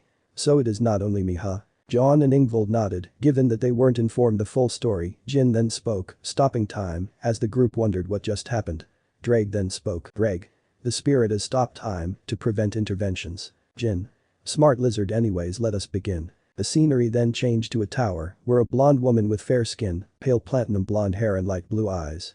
She wore most of her hair in a half-updone bun style with a small, simple bun on the top and the remainder of her long, straight hair hanging at the bottom. Most of her bangs were tied back, barring several large locks that framed her face to her left. She wore a white 2-piece dress consisting of a sleeveless, diagonally overlapping white backless pleated top with a raised pale blue halter top square collar, adorned with an aquamarine-colored rhombus-shaped crystal on the clavicle, surrounded by 2 smaller white rhombuses. Her long, high-waisted skirt was white with a faint purple tint, adorned with white diamond emblems and white wavy lines near the bottom hem, ruffled around the waist and completed with a purple sash. For accessories she wore grey circular earrings, a pair of dull brown bracers, and a thin leather strip that holds the same crystal over the sash. Her long fingernails were painted pale lilac. If noticed carefully, she also has on faint purple-heeled flats obscured by the skirt. If noticed carefully, she also has on faint purple-heeled flats obscured by the skirt. Jin. Once upon a time, there stood a lonely tower that sheltered a lonely girl named Salem. She was the daughter of the king of Vale. Issei. That's Salem. John. She looks completely different. The rest of the group were equally surprised as Azazel speaks. Azazel. She does have a lot of similarities to you, John. Ruby. The resemblance is uncanny, blonde hair, blue eyes, same skin texture, the list goes on. John was equally surprised at her appearance. If one might see them together, they might consider the 2 of the same family. Jin. She was rescued by a man named Ozma, the Knight of Gallant, as he saved her from the imprisonment. Ozma was described to be a man that had a medium dark skin tone with messy brown hair and brown eyes. He originally wore a blue-green tunic with a tan undershirt, a blue cape and black trousers with brown boots. Both his tunic and cape are outlined with golden markings. Over this, he wears metal armor held by brown belts and straps. The armor is etched with ornamental patterns. Jin. He saved Salem from the tower, after which the 2 fell in love. They lived happily for a while, traveling around the whole world in their adventures until the scenery changed with Salem beside Ozma, weeping on his condition. Many felt pity for the to-be grim queen, as Ozpin vividly remembered the good Salem before she snapped violently against the gods. Jin. Ozma succumbed to sickness, he fell ill, and eventually passed away. However, that was not the end of his story. Far from it, Salem, heartbroken and in despair, headed to the God of Light to revive Ozma, but he refused as he spoke. I am sorry Salem, as much of a noble soul as Ozma is, I cannot revive him. This would tamper against the laws of life and death. Please forgive me. Jin.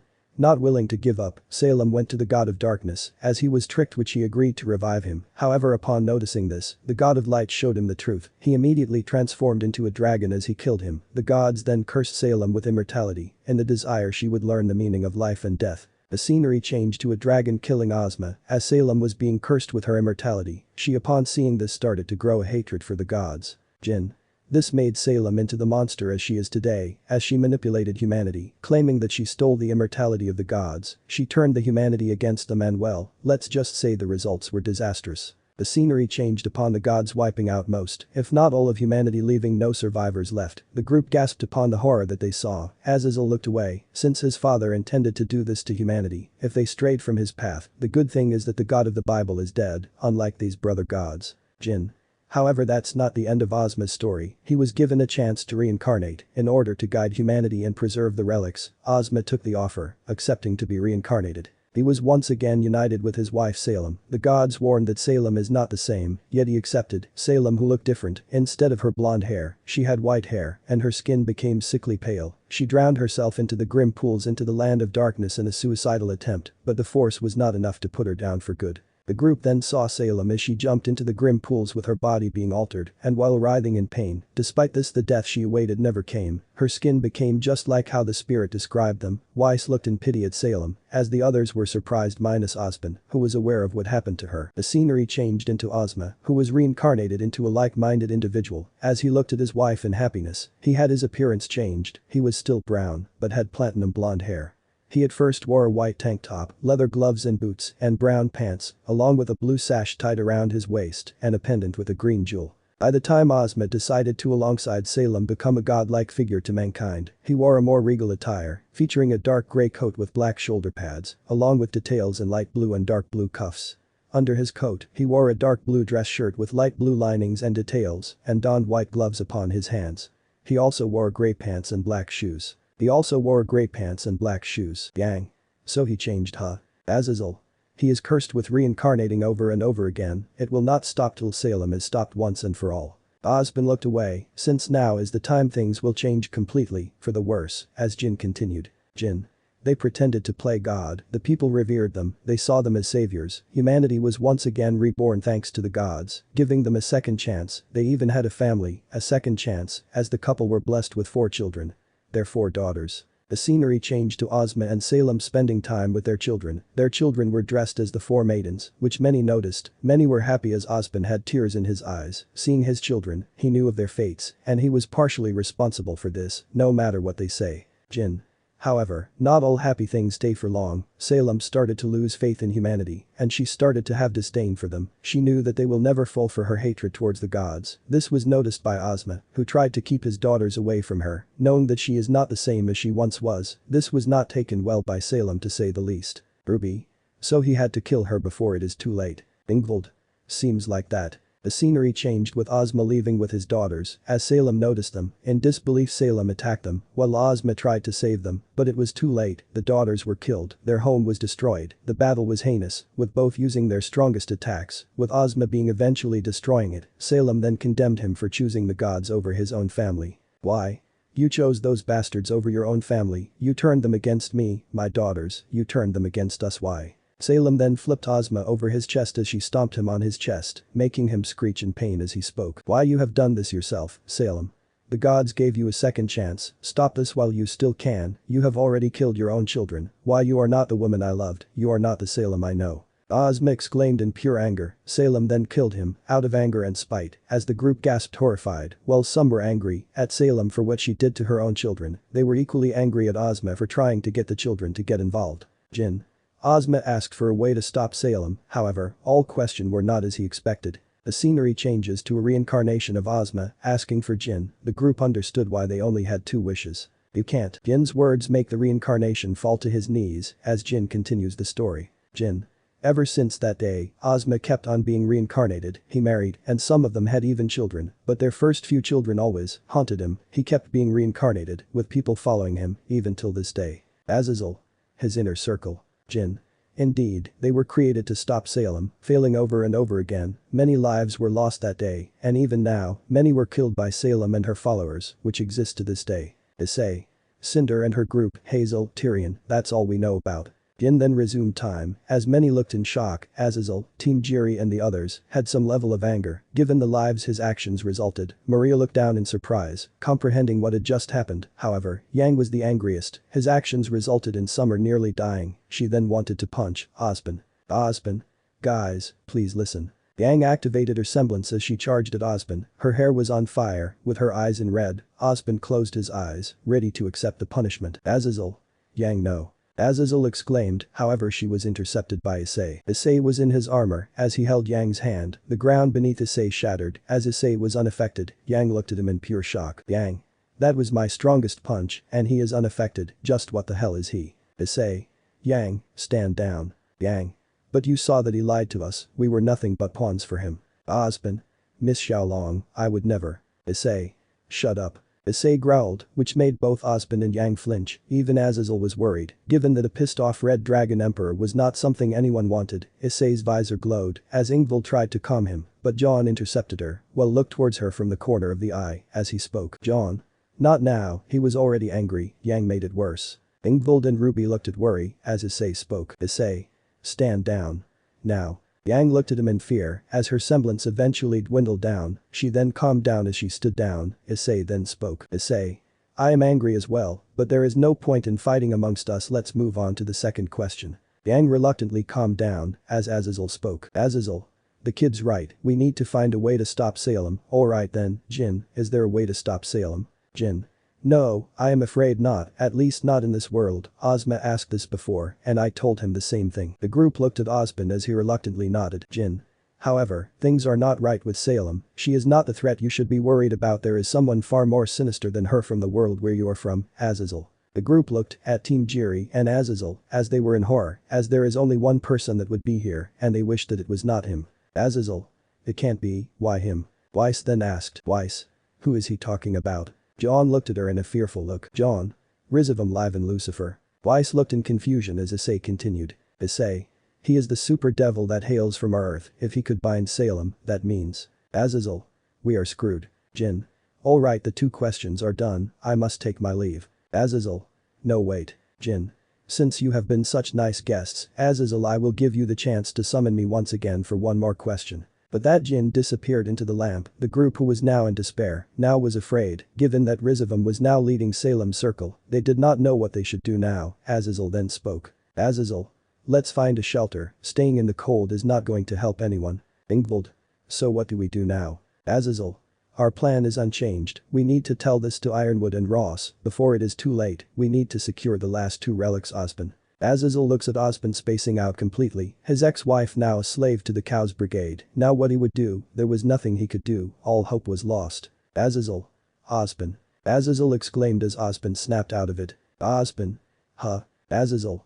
Let's find a shelter, there is no point in staying in this snowy terrain. Ozpin looked at the group, many had the look of despair, knowing that their chances lost, they then moved to a shelter, with their spirits lost. Scene change, the group traversed until they saw an abandoned farm site. Ingvild then asked. Ingvild. How far are we from Argus? Maria. We should be in a few more miles, young lady. Azazel. I believe we should wait here, I sense a snowstorm coming, and it would be unwise to stay here. Maria. I think as well no reason to stay out. The group entered the abandoned farm site, unaware of the nightmare awaiting them. Chapter 28. Brunswick Farms. The group entered the farms, which was abandoned, yet what surprised them is that the farm, by all means, did not seem abandoned by any means. Azazel. Brunswick Farms. Azazel read the top of the entrance, written to informs the people where they are. They honestly felt fishy waiting here, but seeing as there was no choice, they decide to stay here at least till the snowstorm reduces. Issei. I sense the snowstorm increasing. Maria. Then it would be wise for us to get shelter, as much as I don't like this place, it would be nice to head inside till we get something to find a way to get out of the snowstorm. The group head inside one of the houses in the Brunswick mansion, trying to find a way outside. Ozpin. Hello, is anyone there? Ozpin called out from inside the house, yet he received no response. Ozpin then spoke with a sigh. Ozpin. I shouldn't have expected anybody. Yang. Me as well, for an abandoned farm, it does not seem abandoned, this place, although gives me the chills. Ruby. Maybe it's the way you dressed. Yang looked at her and spoke. Yang. You are right, I really need to purchase some clothing meant for cold. Blake was silent as usual, while Issei was sensing the place, he looked around to see an aura of dread around the area as he spoke. Issei. You sense that too, huh? Ingvild. Yep, I have a really bad feeling about this area. Both Issei and Ingvild sensed the aura of dread as they remembered the place where they once had visited, the same level they met Belle, the Skeleton Queen, level 32. Issei. This brings back memories. L.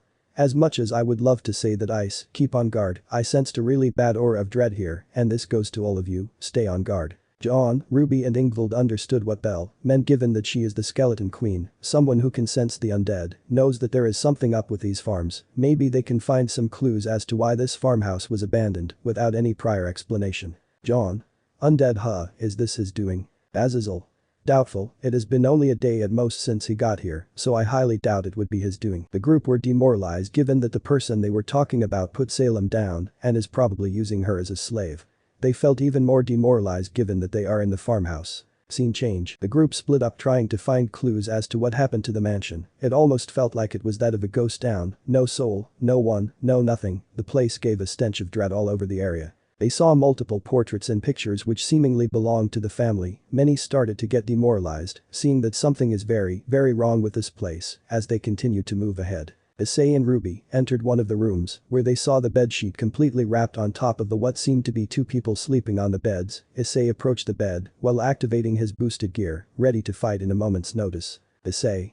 I really have a bad feeling about this. Issei opened up to see two skeletons on the bed, which made Ruby cover her mouth in pure shock. As Issei widened his eyes, seeing this, he covered his nose because of the stench coming from the two dead bodies. Issei. What in Great Red's name is this? Issei. These people, what the hell happened to them? Issei then brought the boosted gear close as Bell identified the bodies as a green light scanned them. Bell.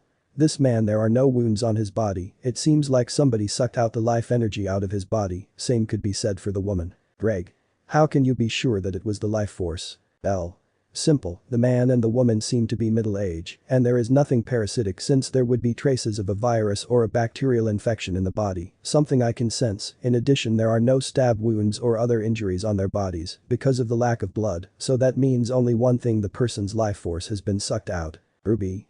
Bell, so these bodies. Bell. Someone intentionally drained them alive, they died in their sleep, it is like they never woke up. I think that is why most of you are being demoralized. Be careful, something dangerous is lurking down. Issei. For now I believe we should report this to the rest of the group. Ruby nods as both Issei and Ruby leave the room as they catch up with the rest of the group, who all came in one by one in the living room. Scene change. The group eventually caught up in the living room. Azazel created a fireplace, with Issei using his dragon fire to burn the logs inside the fireplace. Seeing the same thing in every room, Azazel then revealed. Azazel. So this whole farmhouse is completely dead, every single person that once lived here is long dead, it seems like they never woke up once they went off to sleep. John. That pretty much sums up the situation we are in. Issei. Yep, and according to Bell, someone sucked them dry. Ozpin.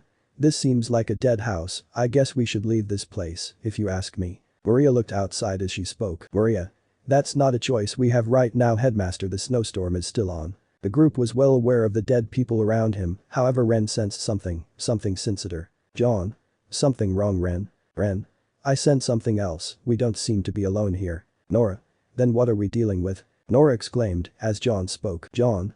Let's try and find something, books or anything relating to the Grim. The group nodded as they headed to different sections of the house. Since they needed to split up, Issei noticed the different pictures on the wall. Issei. Hey guys, take a look. The group noticed several family pictures as Ingvild spoke. Ingvild. They seem to be the residents of the family. They looked at the pictures, trying to find any clues or something they could find in this mansion, but nothing. They pitied the fate of the family as they are unable to do anything for them. Scene change. Azazel and Maria were inside the library, where they find journals belonging to the Brunswick family. Maria then called. Maria. Here, check this out. Maria called Azazel, who immediately rushed to her as he took a look at the journal on the old woman's hand, who opened it up. Azazel. It seems to belong to a man named Barthaby, he seems to be a huntsman, hope we find something about the thing that killed them in cold blood. Maria nods as the duo go through the entire journal. They then read the first line. It seems like the Grim we have captured seem to serve their purpose, they have been really beneficial in warding off predators and other threats to our farm. Maria. They captured Grim. Azazel. Why, from what I know, the professors do so for training purposes, but even then why would they want to do so? Maria. We need to read to find it out. The Grim, apathy, seems to serve their purpose, their ability drains the will of the predators as they help us try to keep enemies away from our farm, it is working so far. Maria drops the book after reading it. Azazel then asks. Azazel. What happened? Maria. We need to inform this to the others as soon as possible, this is anything but good news. Maria nearly yelled as Azazel, who was surprised once again, asked. Azazel. What are you talking about? Maria. Apathy, as their purpose states, drains the will of the person, they are in high-class Grim, these morons made the mistake of capturing one of them, that is the reason those people are dead. Azazel widened his eyes as he picked up the journal and continued reading. Azazel. So who is this Barthaby, some innovator? Maria. Yes, he always came up with ambitions and new innovations to aid his farms, his farm was one of the most successful in Mistral. Azazel.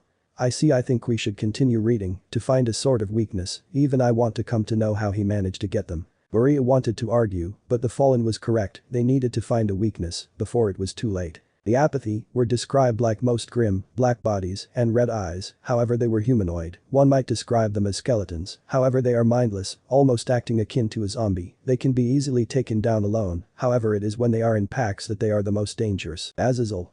So alone even a low class can deal with them, but it is the groups of them they are the most dangerous. Azazel then thought as Maria spoke. Maria. Aside from talking about how useful the apathy is due to incidents with them, I believe we should just ignore those. Azazel nods as Maria flipped the pages, however, there were empty pages after that. Azazel. I believe either he lost interest in reporting them or. Maria. He passed away because of the drain. Maria completed Azazel's statement. They understood that they have to report this to others, that is when they heard. Maria. That voice. Azazel. It's the Schneebrat, I think they have encountered the apathy. Maria. We need to rush, fast. I know you are not a big fan of the girl, but we cannot let the apathy take another innocent life. Azazel nods as the duo rush outside to deal with the apathy. Scene change. Weiss. What the hell is that? Weiss, Blake and Yang looked around to see themselves being surrounded by Grimm, however this was not their usual Grimm, they seemed to have black bodies and red eyes, however they were humanoid, one might describe them as skeletons, however they are mindless, almost acting akin to a zombie, they can be easily taken down alone, however it is when they are in packs that they are the most dangerous. The apathy screeched, which severely weakened the trio. Yang. Why do I feel weak? Blake. It's their screams that is weakening our will to fight. Yang tried to stand up, but the screams were weakening her, to an extent making her unable to move. Weiss used ice dust freezing the area to buy some time. Weiss. Let's get out of here. The duo nod as they leave the area. Scene change. John and his team heard the scream as they rushed to their location. They were joined by Nora and Ren as the now six headed to the location. Rex also was wide awake thanks to their scream, activating his claws once he heard them. Issei. Not now Rex. Rex listened to Issei and deactivated his claws, they then encounter Azazel as he speaks. Azazel. You heard it right. Issei nods as Azazel continues. Azazel. That's a Grimm called the apathy, think of them as Remnant's version of zombies. Issei. Great, just great, speaking of which, where is Ozpin? Maria. He was somewhere else, we wanted to be alone, apparently he wants some time alone. Ruby. He needs to stop living in the past, but I know he will come, he cares about his students. Ingvild. You got that right. The group then noticed Ozpin and Team WBY as Ozpin asked. Ozpin?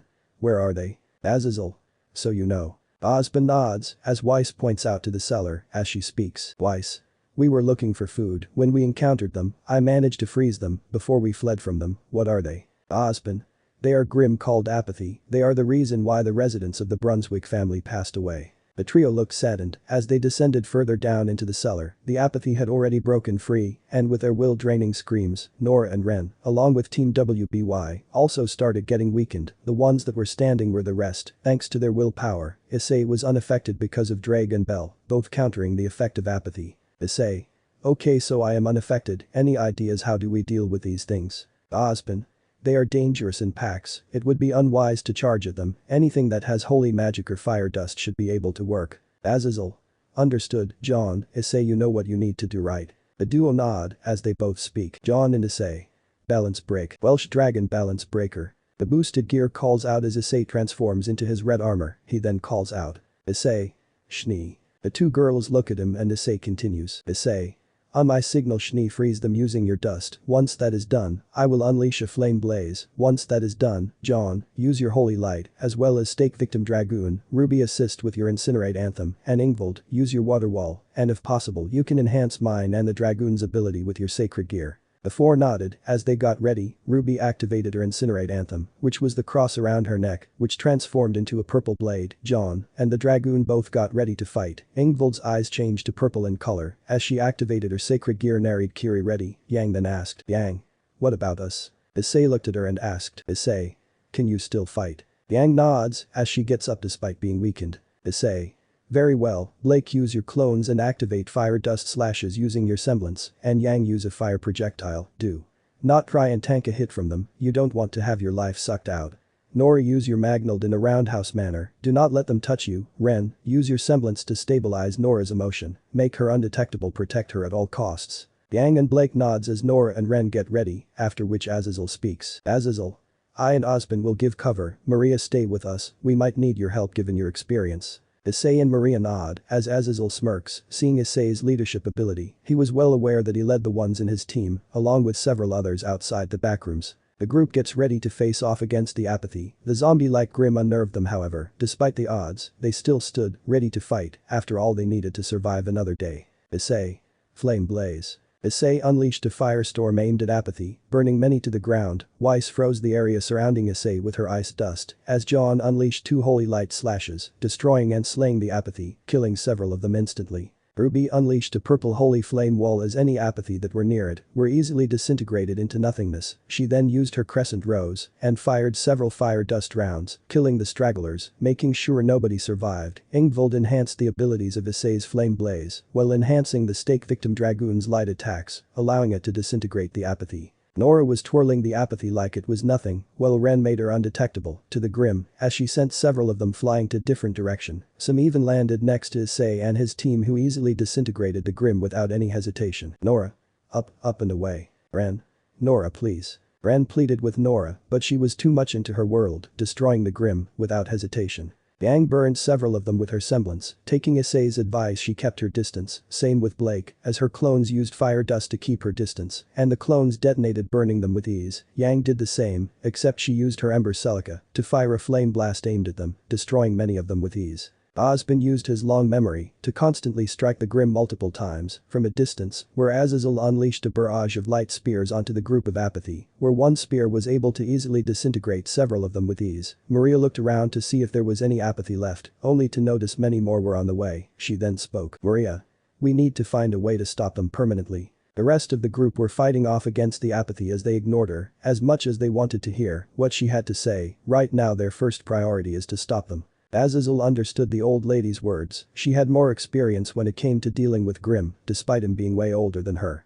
He saw that the apathy seemed to be completely endless. The Fallen understood that they cannot keep up with this forever, as the apathy were constantly hoarding upon them. Whatever Barthaby did was extremely dumb. While not a bad idea, controlling the Grim was only done by two people ever recorded in history, the first being the god of darkness, given that the Grim were his creation, and the one he and his brother cursed, that being the Grim Queen Salem. An ordinary huntsman does not have the capacity to control the Grim, and definitely not a farm person. Azazel. I always wanted to ask, why did he not hire any huntsman to deal with the apathy? Surely any experienced one would do the job. Maria. Easier said than done. The more experienced ones cost much higher. The more powerful the huntsmen are, the more expensive they are. Azazel could not deny what the old lady spoke to him. As heroic as it seems, in the end it is a job, and the ones that are better would charge higher. Nothing is free in this world. He learned that lesson a long time ago when he and his friends fell from grace. There is always a price for everything. Azazel. So what would you suggest? Maria. I believe it would be best to burn down the whole house. We have no choice. That is the only way we can stop the apathy. Azazel nodded. He then called out. Azazel. Hey everyone. This got the attention of everyone. He then spoke. Azazel. We need to burn this place down. That is the only way we can stop the apathy. The group looked as they were fighting the apathy, as Issei asked. Issei. You sure about this, Sensei? Issei spoke while burning an apathy down, as it sizzled in pain of being burnt, as Azazel answered. Azazel. Yes, kiddo. John then looked at the rest of the group and spoke. John. You heard him, let's get the hell out of here. The group nod. As they leave the area, they manage to get out before the will-draining screams of the apathy could affect them any longer. Scene change. The group managed to get outside. The snowstorm had long stopped as the group managed to successfully leave their home outside. They then look at the farms one last time, as Azazel speaks. Azazel. Ice, it's about time. Issei nodded as the dragon inhaled flames into his breath as he burned down the farms as it was completely being burnt, as any apathy that was there was being burnt as we speak. The group was awed but knew that Issei was stronger. They then decided to leave from this place. There they decide to head to Argus as their original plan. Scene change. Time skip brought to you by Chibi. Issei trying to take the Chibi Terminator's autograph. Argus borders, 7:30 p.m. The group reached Argus borders, where they were stopped by two guards that were belonging to Atlas. They were tall and broad-shouldered. Their uniforms include caps with two visors, pulled down so as to cover their eyes. They commonly either speak in unison or completing each other's sentences. Guard number 1. Welcome to. Guard number 2. Argus. Both guards. We would like to see your identification. The guards greeted the group as they wondered why this place needs security. Ozpin. Here you go. Ozpin and the group gave them their scrolls as the guards inspected the identification. As they looked at the group in surprise, they stumbled back. Guard number 1. Headmaster. Guard number 2. Ozpin. Both guards. Forgive us for not recognizing you. Welcome to the city of Argus. Your records are in the clear. You may enter the city. Ozpin sighed and spoke. Ozpin. It's alright, you were only doing your jobs. The guards nodded as the group entered Argus. John then spoke. John. This is where my sister Saffron Arc lives. We can stay at her place. Issei. Who? Issei asked as John spoke. John. The blonde sister of mine who came here to Beacon after our battle against my former family. Issei thought for a while and then recollected. Issei. Oh, the good sister, we can check in for a hotel. I mean, I doubt she would have rooms for 10 people. Azazel. Kid's right, we can find a hotel. John. We should at least visit them. I mean, I did promise to visit them, so I think it is about time to fulfill my promise. Azazel sighs and responded. Azazel. Fine, we should. Ingvild. Speaking of which, when would Rias and her group come back? Azazel. Soon, kiddo, we might have a chance of seeing them here, in Argus. Ingvild. I see. Issei was needlessly surprised that Ingvild would ask for her presence, but he knew that Ingvild cared for her family, she must be worried for them. The group then headed to Saffron Place to give them a surprise. Unknown to them, somebody is watching them. Let me know in the comments below if you guys want the next part. Also check out my other video that has been shown and left. Thank you for watching. If you enjoyed this video, please like and share this video. And have a fantastic day. Bye.